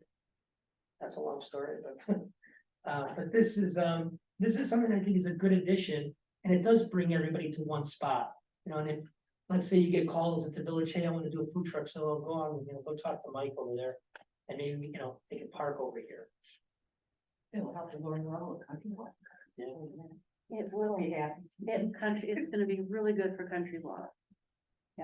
And there's a lot of parking back there, like boats, There's a lot of RVs. back there. Yeah. Those people at Claude's could park over there. They pull in. Plenty of parking. It's really great for, the RV. It's good for South Sister Bay. Could we get Innovative to take the trash out of their front yard? Innovated to this beautiful, thing. Beyond the scope of this, but it'd be really great if Country Walk actually had a walking path that connected from. You're telling me, I've been trying to get I'm probably the arch nemesis of Country Walk, and I own a lot of buildings there. And I remodeled a lot and done a lot, and it's been an uphill battle. And we're always chipping it to try to get a little bit more ADA. I'm a big ADA guy. And we're trying to get ramps put in, we're trying to get sidewalks put in. It'll happen, it's just, it moves very slow over there. So Mike, as far as the sidewalk across the green space there in the field house, we could either take an easement or you could install it as part of the project. Yeah, I can do that. You'd be willing to put the sidewalk in? Absolutely. I actually drew it in one, but then Skylar took it out because he knew the rules better. He was like, you can't do that yet. It's not your property. You know, but I actually drew, I put a thing and I put, can't you just put a sidewalk from where I'm doing it? Cause I put a dual electric car charging station in there. So then people on an app could say, hey, where can I get my bike repaired? Where can I fill my bottle or charge? It'll come up. But yes, I could they'll engineer it, but figure out how to run it and stop. And then maybe the village takes it one day or somebody keeps taking it to the end. 700 Yeah. feet. Because one of the issues when Skylar and I had talked about a sidewalk is, if I remember right, it pushed you over the open space Oh, I don't line. know. Yeah, it's like, So, but we have a provision in the code we put in last year that says unless it's required by government, got it. then it cannot be used against you, so it can't be used against your open space calculations. Yeah, let him know. He'll know. Yeah, he'll So- figure. Okay. I wish he was here, but. And like on the 57 property, we talked about, we'll try to put sidewalks there sometime there, and I'm trying to level that for parking for maybe Fall Fest, because it's kind of unused. Yeah, so just side note, the 57 trails gonna go in Yeah. real quick here, so. Okay, so this still has to come back for approval at our next meeting, so. I guess just some direction, are we okay with allowing him to come in off of Country Walk? And are we okay with them backing onto the private road? Like I said, his easement says they can do that. And then, of course, one of the changes we'd want to see is a sidewalk installed in the right of way of Country Walk Drive. Okay. Marge, what did you feel? I'm still concerned. A fair concern. Ron? Yeah.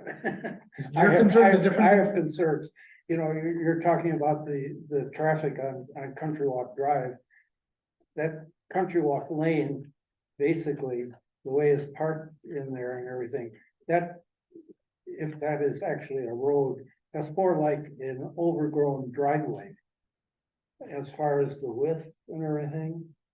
And I am really concerned about those cars backing out onto that little strip. And it's used by the trucks and I drive that quite often, so. It isn't the same width of a regular street. To me, it isn't anyway, but I have concerns about the traffic flow. And I also have concerns about giving, making the exception for the other entrance. Mike, when you if you were approved and you paved that parking lot off the private road, was it your intention to improve the private road there? I'm gonna have to, it's part of my agreement with Country Walk. So when I do any work there, even though that road is completely busted up, from the Piggly trucks, it is two-way traffic. I'm on that road every single day and I'm at my Claws, we're hanging out. It's wide, but once I'm doing mine, it actually becomes wider. It's hard to explain, but because people don't want to travel on my grass, it seems more narrow, but once it's all opened up, like this, the rendition shows, it actually has become much wider. And then Claude had talked about straightening his out too, on his side. Because right now, I can show you a picture, they're all parking on the grass because he's got a busy business, which is great. But again, like the one access point that I'm asking for, and really the one concession, it's a B1 lot that's, I've been paying taxes on it for years with nothing to do on it. I mean, I think I should be entitled to have like an access on it, even if it was like, but it is a one-way, it's a one-way in. And I can gate that. So the point of that is that's like an overflow. So what you don't see because the tree's hiding it is we could gate that and close off the property so it's safe, let's say for dogs or whatever. But that's like, you know, sometimes there's not a food truck, but it's like maybe a trailer. And so let's say you have a little trailer, you've seen them. And well, they could park their car if they wanted to. Like a little trailer there for a day or so. So, Well, we'll have to talk about that. yeah. Well, That may not be okay. well, But yeah, you know, my point is, we try to give it more parking and maximize the space. I think that maybe to address your concerns, Ron, maybe if we have the drawing with actual widths and all that, because I understand what you're saying, that it's actually gonna be wider than it Yes. is now. But right now, we're going on recollection of like, and I recall that being very narrow as well, Ron. Yeah, so you meet the Coke truck coming at you. You wanna hit the grass. Yeah. Yeah, the Piggly trucks, yeah, So- they use it, I mean, it's their main, they have an easement to Piggly Wiggly, they use that as their main delivery, they're always going through there up. But it's been doing that for, I don't know, decades? Yeah. Decades, being used as country walk lane, like a road, you know, like a, Is it actually a dedicated street no, it's driveway. no, that's private. driveway? Well, it's a private road. Okay. The country walk lane is on our private roadways.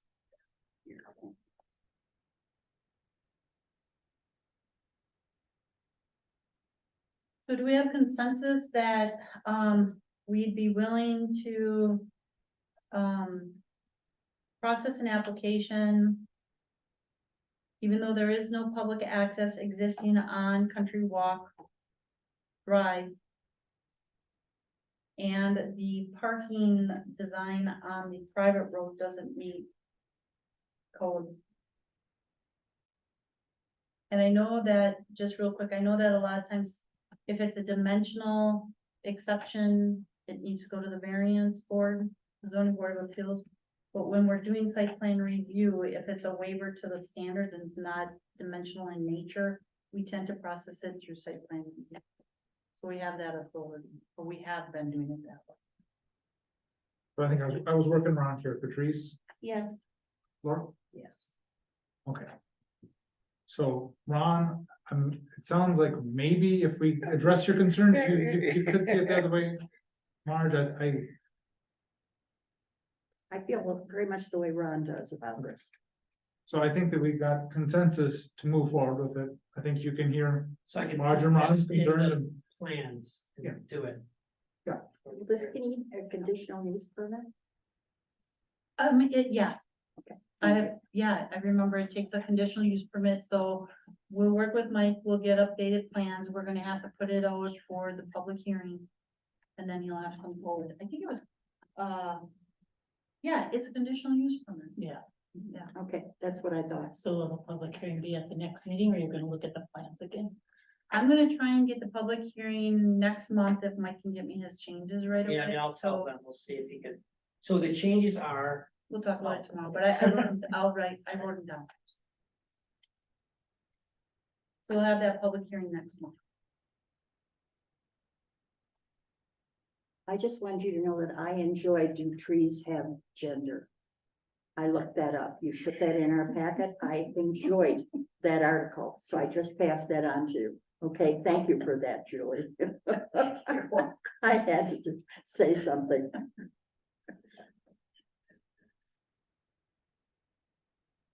okay.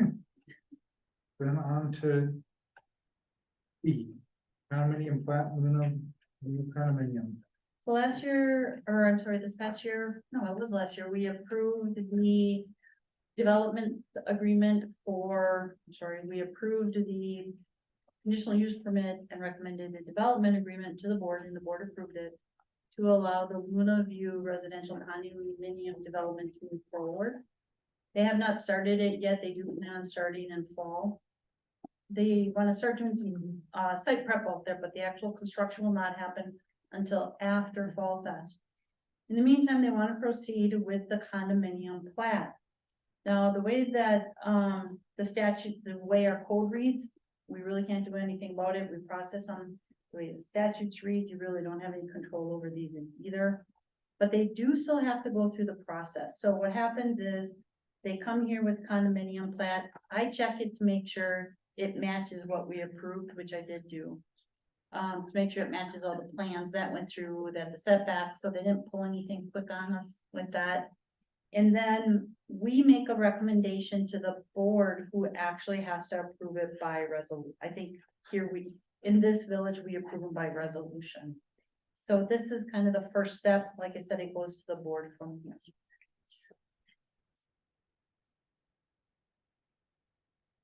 We really don't have any input on this, it's, You don't, I mean, the way the land division code is written, and you can read it, we have a copy, we're getting to that later on the thing, but you don't really have any power other than you're an approving authority on it.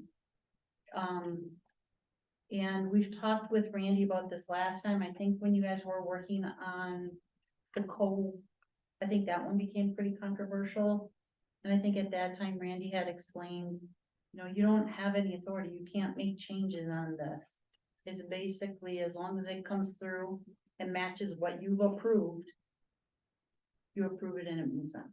I mean, you already approved a residential condominium, so why would you not come back and approve the condominium plat? I think you'd get a lawsuit. We move on? It has to be, you have to make a motion to recommend it to the board. I so move. motion by Gretzmacher, Second, second by Kane, all those in favor? Aye. Opposed? If Patrice, were you opposed? I Okay. know I'm usually the only one that's opposed, but this time I was I'm trying to make sure you're heard. Hey, I honestly didn't know if that was Laurel or Patrice. So it was just Patrice, right? That was opposed, okay. No, I wasn't opposed, I said aye. Oh, okay. Yes. Okay. So all eyes then. Okay. Then transportation plot. Okay, so last year, the Parks Planning and Streets Committee had talked about doing improvements to Mill Road. This also went up to the board, and the board discussed the improvements that were gonna happen at Mill Road. And one of the things we talked about was we wanted to straighten out part of the road and fix some infrastructure out there. And in order to do so, it was advantageous of us to pick up some land to the south.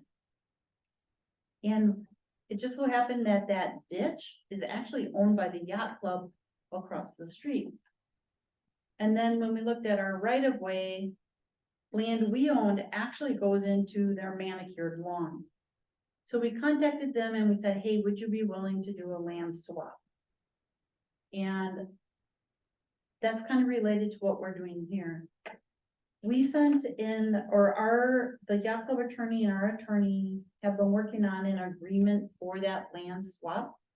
We don't have that yet. That has to be approved. We have to get that. That has to go to the board, hopefully next month. In the meantime, we have to approve a plat in order for that happen. So this would go into the same board meeting as that agreement. They're kind of like hand in hand. But the way the statutes are written, that we do have to have, that land swap has to be a transportation plat. Because you're taking land, you're making it part of a road, you're taking land that was part of a road and you're making it private property. So you have to approve a plat. And that's what this is in front of you. What happens is this actually has to be approved by the board. So if we're okay with this, we make the recommendation to the board approves it, and then it gets recorded in the Register of Deeds office. This one doesn't require public hearings or anything to that effect. Now, there's other things involved in it. You know, if the condominium does not agree to it, well, then we don't move forward with the plat. Then we have a bigger issue because we just spent $100,000 on a road design. This project is supposed to be, everybody's kind of been moving forward in good faith on this one.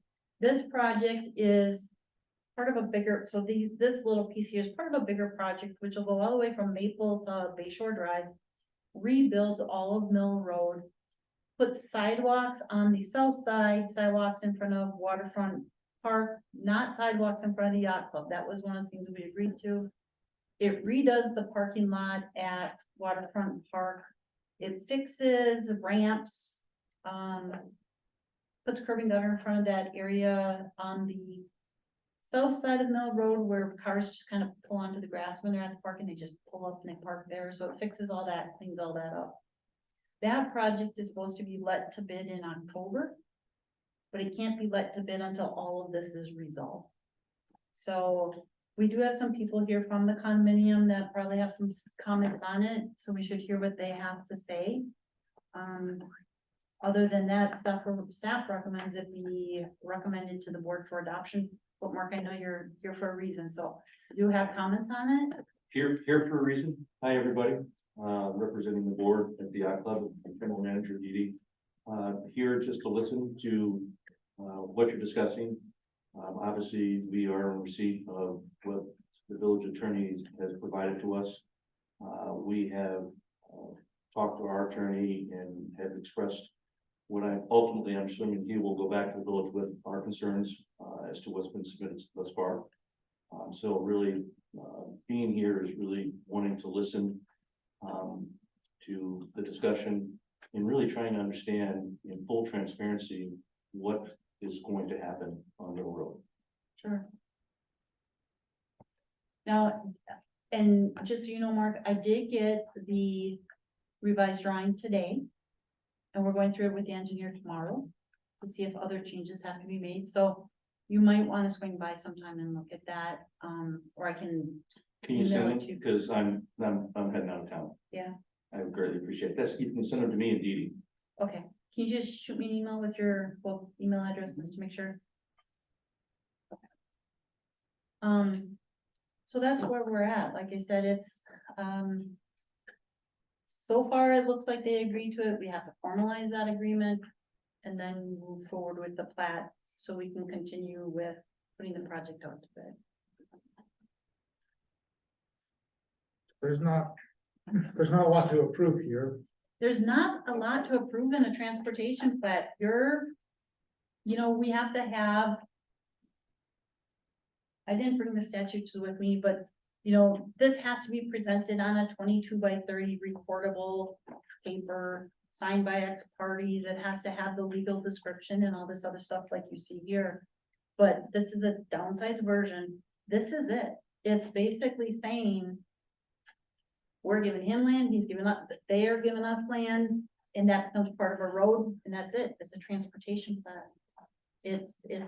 That's all there is to it. I move we recommend it to the village board. Motion by King, Second, second by Gritsmacher. All those in favor? Hi. I, And I'm sorry. Okay. And I just want the record to show that is contingent on the agreement going through with the yacht club. Julie, can I ask a question? Sure. Actually, in understanding, a lot of it is not, this is new to me. You talked about the plats, which goes back to the Luna View project. You're talking about have to create that as a plat. In which Maple Road was abandoned. Yeah. When was that approved and when Maple Road was abandoned? And what notification did we ever get written at the yacht club in order to, because we have a right to take half of that road? And we don't have any documentation of any of that.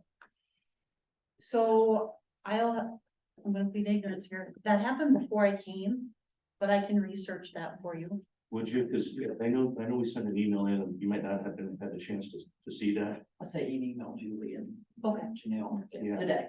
Okay. But with that I- said, if you take a look at the Luna Ball, so if you're talking about the plot, that means that what was Maple Road is now his driveway based upon the views that we see. Yes, And if that's the case, again, we were never given legal right, which is, there is a law that states that we have right to the center of Maple Road, which means that his driveway is on our property. however, and I know this isn't on the agenda, but I just wanted to throw this out there. However, he owns to the other side of Maple Drive. Sorry. The others, yeah, but that means everything needs to go the opposite direction into the hill. Yeah, And is that been all approved then? if, it was approved before I got here, but I will look into that. So if you sent me an email on it, I'll get it. I haven't had time to read it. And I don't know. Cool, yeah. I But I will figured get to it. So, And again, when the words plat were being brought up, this is what made me think, sure, okay, sure. all new to me. Welcome to our world.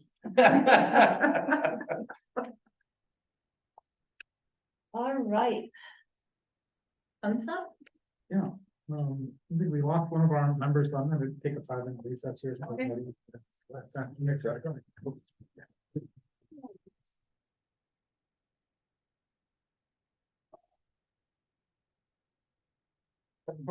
Right, last.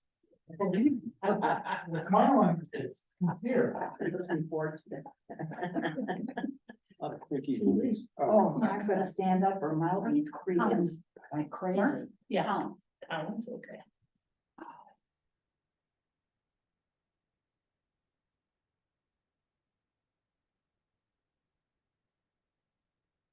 Bert, how are you feeling? I heard you were sick for a while. Oh,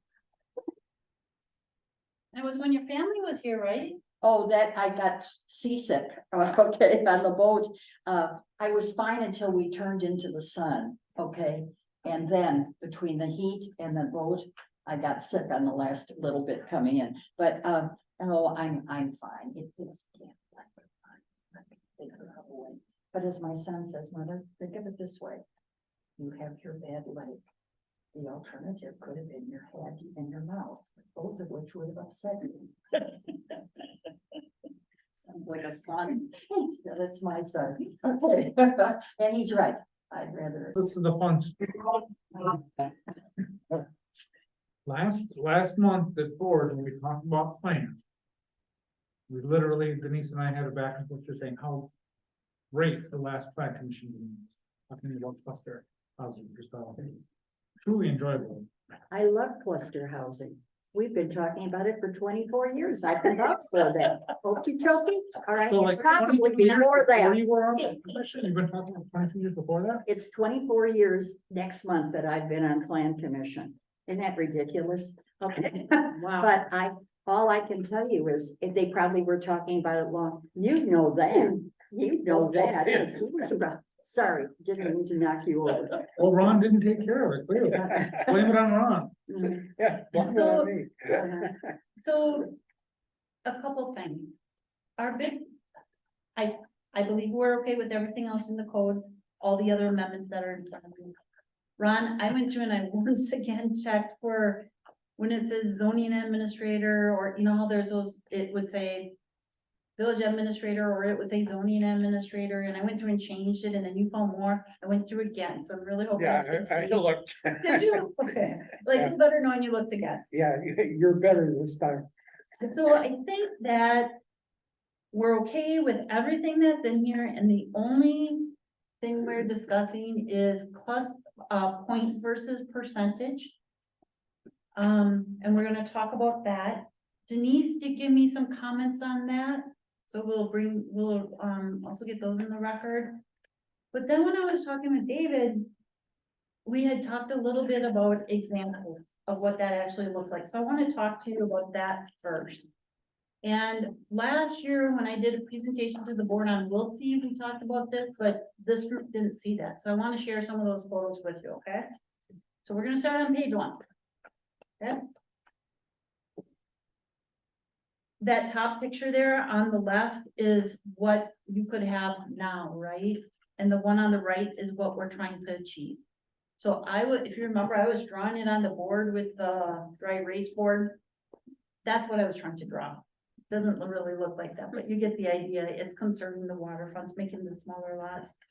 The bottom photo is just another example of a cluster development. Turn the page, just another example how it goes. They don't all have to be on the same street. And the bottom one too. The bottom one shows, you know, where they haven't put a trail around it. We talked about a trail going around the property, a pond, a park. Those are all examples of that. And then I want to talk to you about the community-oriented, not car-reliant ones. And the reason why I bring this up is Dave made the comment to me, he's like, well, wouldn't those lots be really small? And I wanted to show you that. Yes, sometimes if we allow it, these lots could be really small. They could be 4,000 square feet small. And you can still, they can be smaller, and you can still develop them. You have to get out of the mindset that every home needs a driveway and every home needs a parking stall. And that's what I'm trying to show on some of these, sometimes. Like J1 workers or elderly that don't have cars, or people that just don't believe in cars. Or maybe they have a car and they're okay with it not being in a garage. They can get by on these really small lots, which. Isn't in these plans, but could happen under the density development. So on the community oriented, not car reliant, you see individual lots, but maybe the parking is off in a different area. Same thing in single cluster too. They don't have garages, they don't have parking lots or parking stalls. You turn the page, there's another example. The parking is all off one side of the property, and you can see the individual little lot lines drawn on there. You can see lots 1 through 7 on that. You also see where on that drawing it says common green. And that's something that's really a benefit of these no car subdivisions. If when you get to these really tiny lots. You'll see my notes in here. When you have that common green, basically what you're doing is you're forcing people to be a neighbor again. They go out to that spot, that's where they have their coffee, that's where they talk, that's where they communicate. That becomes like their common space.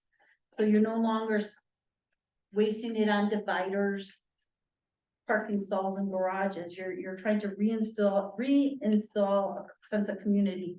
And that's what those photos show. You can see more community designs. You can see they're all around a little central plaza, photo below it. And then one on the road, water kind of shows the same thing. Flip the page, just more designs. You can see there's not garages, there's not driveways. These are very small homes or smaller homes, community feel, trying to install again that idea of a true neighborhood.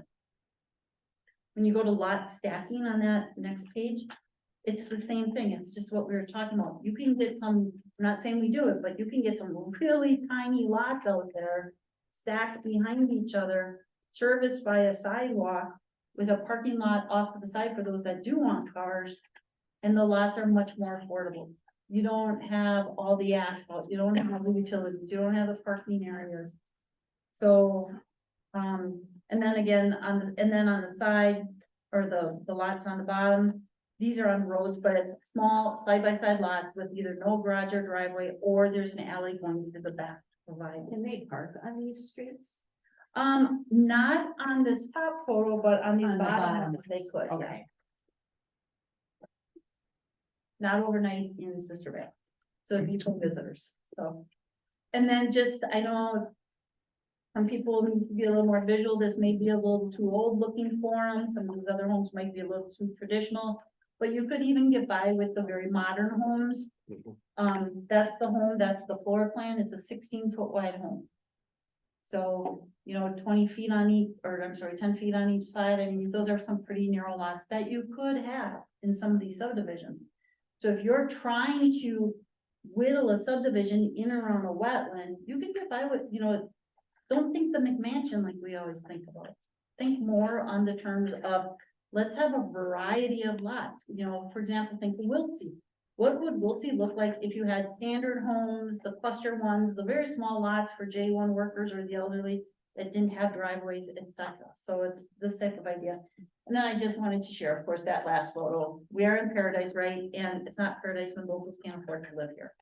So we need to think of all those options to make housing affordable.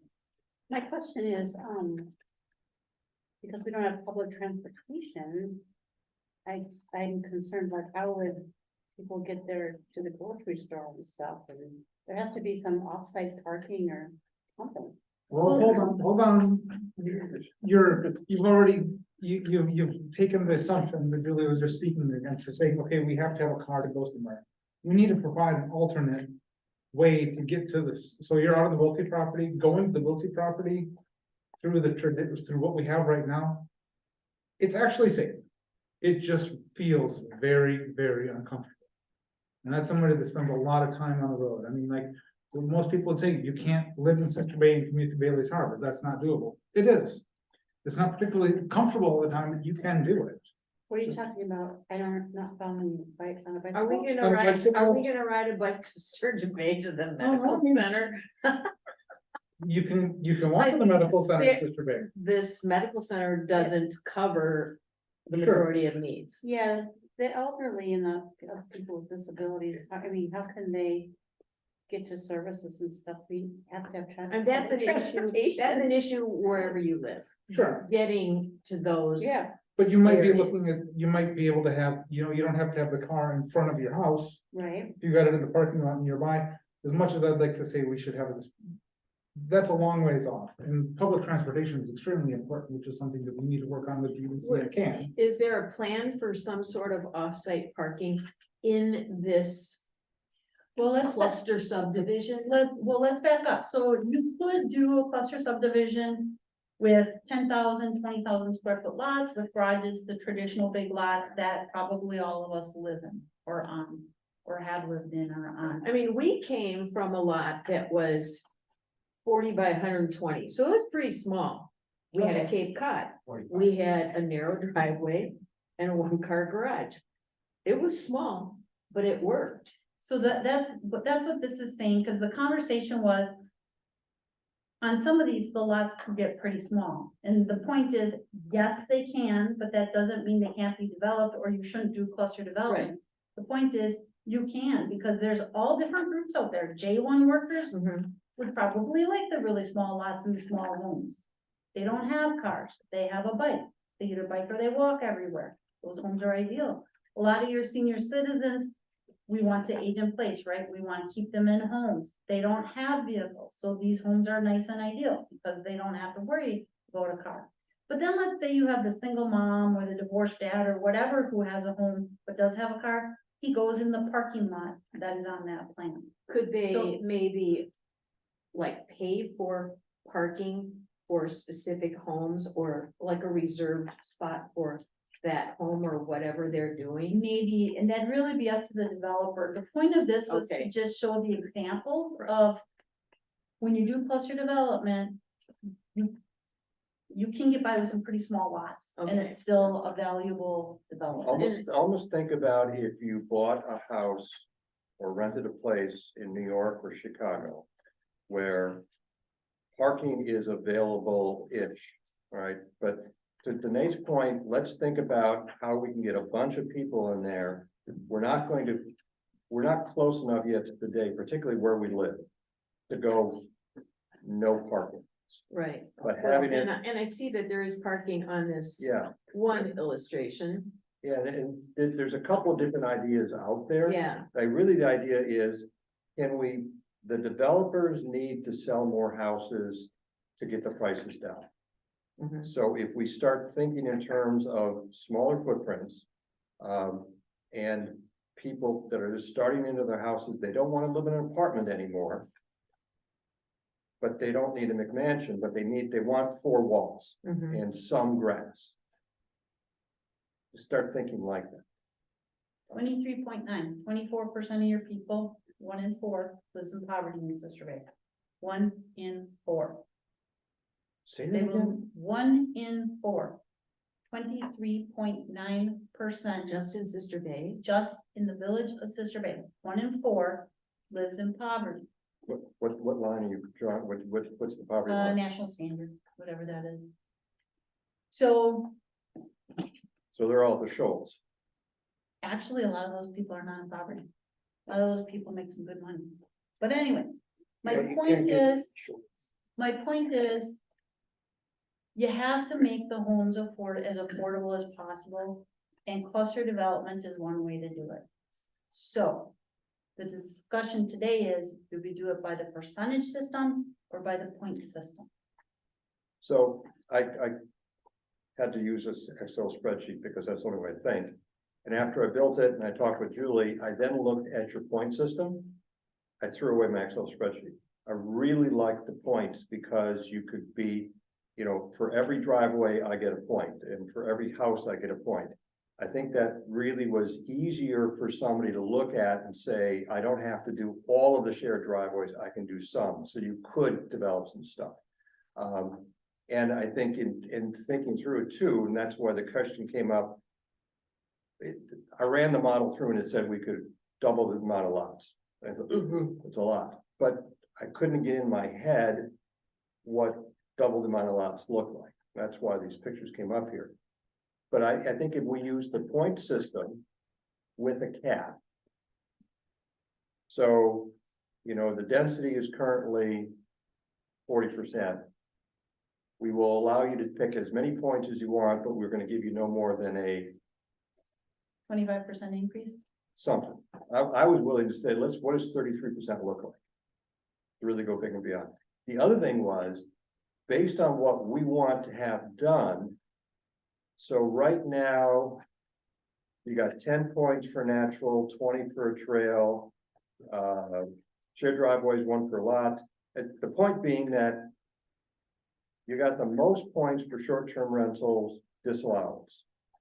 And it kind of looking at this and thinking in terms of, we should make the amount of points that, or the things that we really want to get the most points.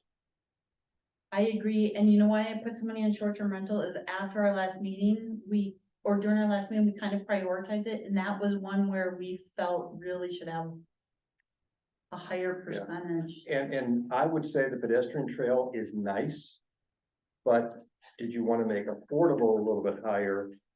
You know, That is affordable, what? having a pedestrian trail, that's what makes it affordable, because, I mean, like, your son, what has he said about, because he has access to biking in New York City. Yeah, in New York City, he has he rides a bike like Nate does. That's his car. He and his Yeah. wife both ride bikes. But of course, they have public transportation, Right, Sure. and that's the big so thing. that's yeah. a huge thing for them. Well, and I'm just thinking here, even at Welty, yes, I've walked to the Peg to buy groceries. But I don't do that from November to March, No. so, But if that's what it takes to make it, you know, if that is the difference between having to have a car and not, you're giving somebody a choice. I'm not saying it's a great choice, but they actually can do it. That's why I think that the not so much pedestrian trails for recreation, but pedestrian trails for transportation is important. I think you have to look at it this way too. If you were one of the 23.9%. And it came down to, I can own a home, but that means I have to walk to the Piggly Wiggly. I'm probably gonna opt to own the home. so I really like, I guess to summarize, I really like the point system. I think I think it's simpler to do the math also. Yeah, I have to agree with you, Dave. It was a lot easier for me with the points than the percentages. Yeah. And you have to put a cap on it though. And I'm not sure what your 33%, I'm just talking grabbing maybe numbers. 25%. Yeah. But it's a lot easier. It was for me with the point system. The only other, and I guess we can't legislate this, I don't believe, but there are lots of creative ideas out there. And do we have developers in the area that are willing to adopt a mindset like this? That's what I was just gonna ask. I'm actually working with a guy right now. Who I can't say. He's a little concerned because. He's had some challenges in front of the planning commission before. And he wants to. Can we start guessing? And he wants to proceed with a private road, to keep the cost down. Because doing it to Village Road and Village Road standards adds about $1 million to the project. And he is interested to see what happens with this. And I'm actually kind of anxious to sit down with him and say, well, what about this? What did you think about this? Try this. And have him see if it works. I know it works, but have him do it instead of the. I mean, we'll do some of this on Wiltie, I'm assuming, or whatever property we use, but we have to remember, this isn't just Wiltie, this is for the public too. I mean, Understood, subdivision. but it's a clean palette right now, so Yeah. it's easy to think that way. Well, is this gonna apply to all residential, or are we looking to apply this to R4? This applies to the, you guys had decided it went to. We talked about Any this. place that's sewer and water. It said parcels, with the exception of the single-family residence R1 zoning district, cluster subdivisions are allowed in all residential zoning districts, including the countryside zoning district, where public sewer and water are available. Parcels in the R1 zoning district shall be eligible for cluster subdivision development, provided land to be developed was annexed to the village after the adoption of these rules. So it's, So you guys basically said, you guys said that, you guys put that in last didn't month. we say, wasn't there a specific date? I don't think it was just the rule, I think there was a, Denise wanted the actual date in there instead of it saying after the adoption of section 54.4. She wanted an actual date in there. So if I we- can't put that in though until it gets adopted. so then it wouldn't even apply to Wiltie. Wiltie's not R1. Okay, Wiltie's actually institutional, yeah, well, eventually. but it'll be R4. One of the things that I have a question about, you're getting points for long-term long-term rentals. Does that mean that short-term rentals would be allowed? Would not be allowed. Oh, I'm sorry,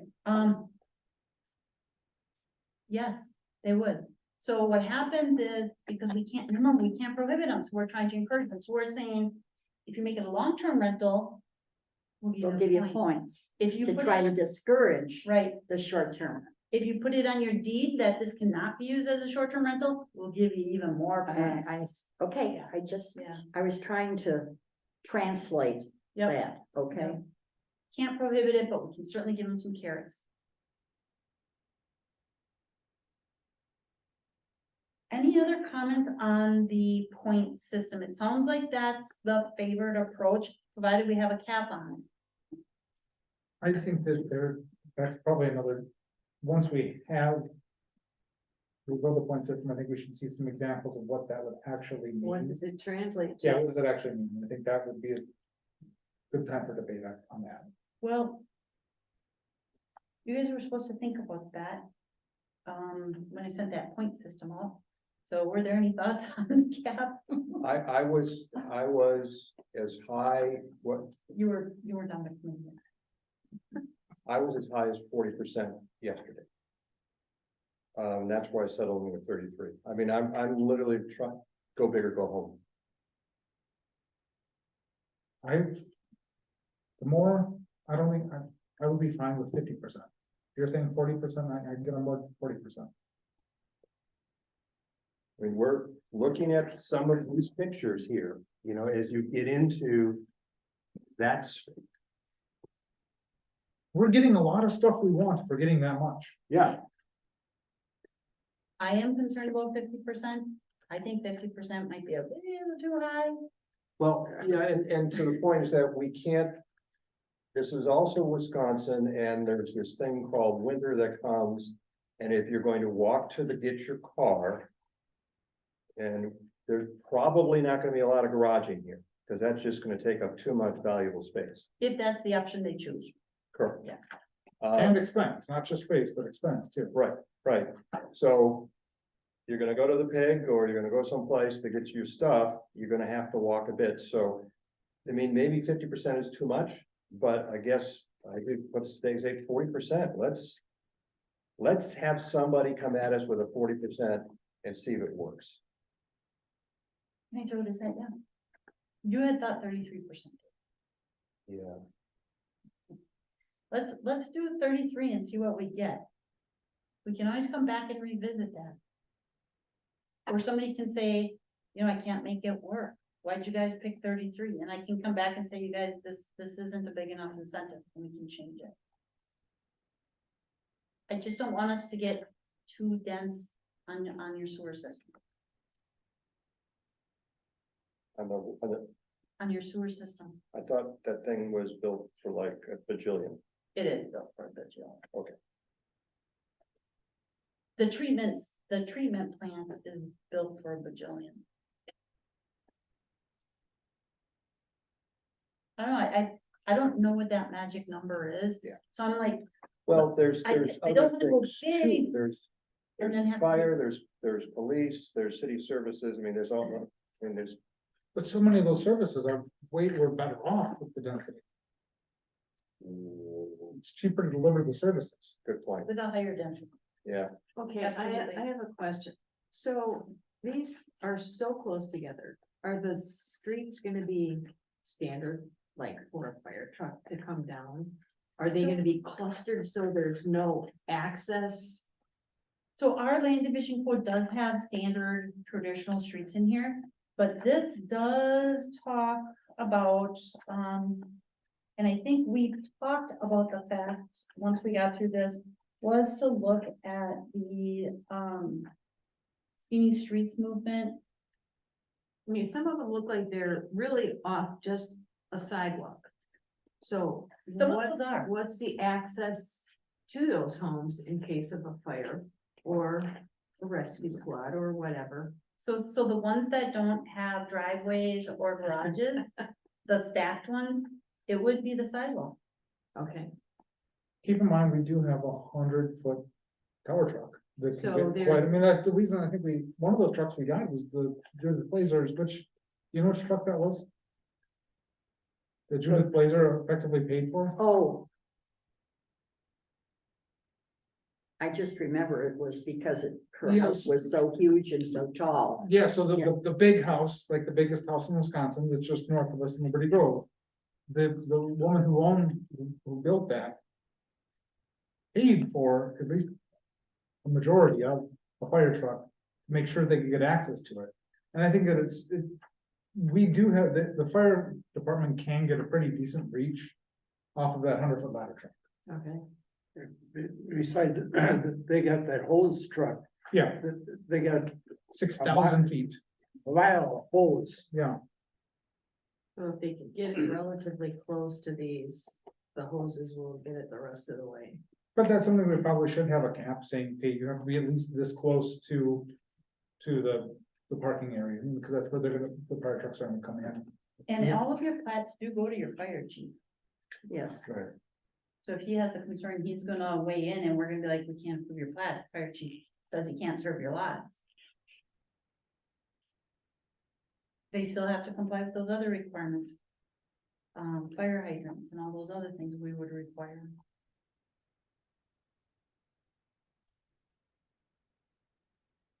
Yeah, you might have to put in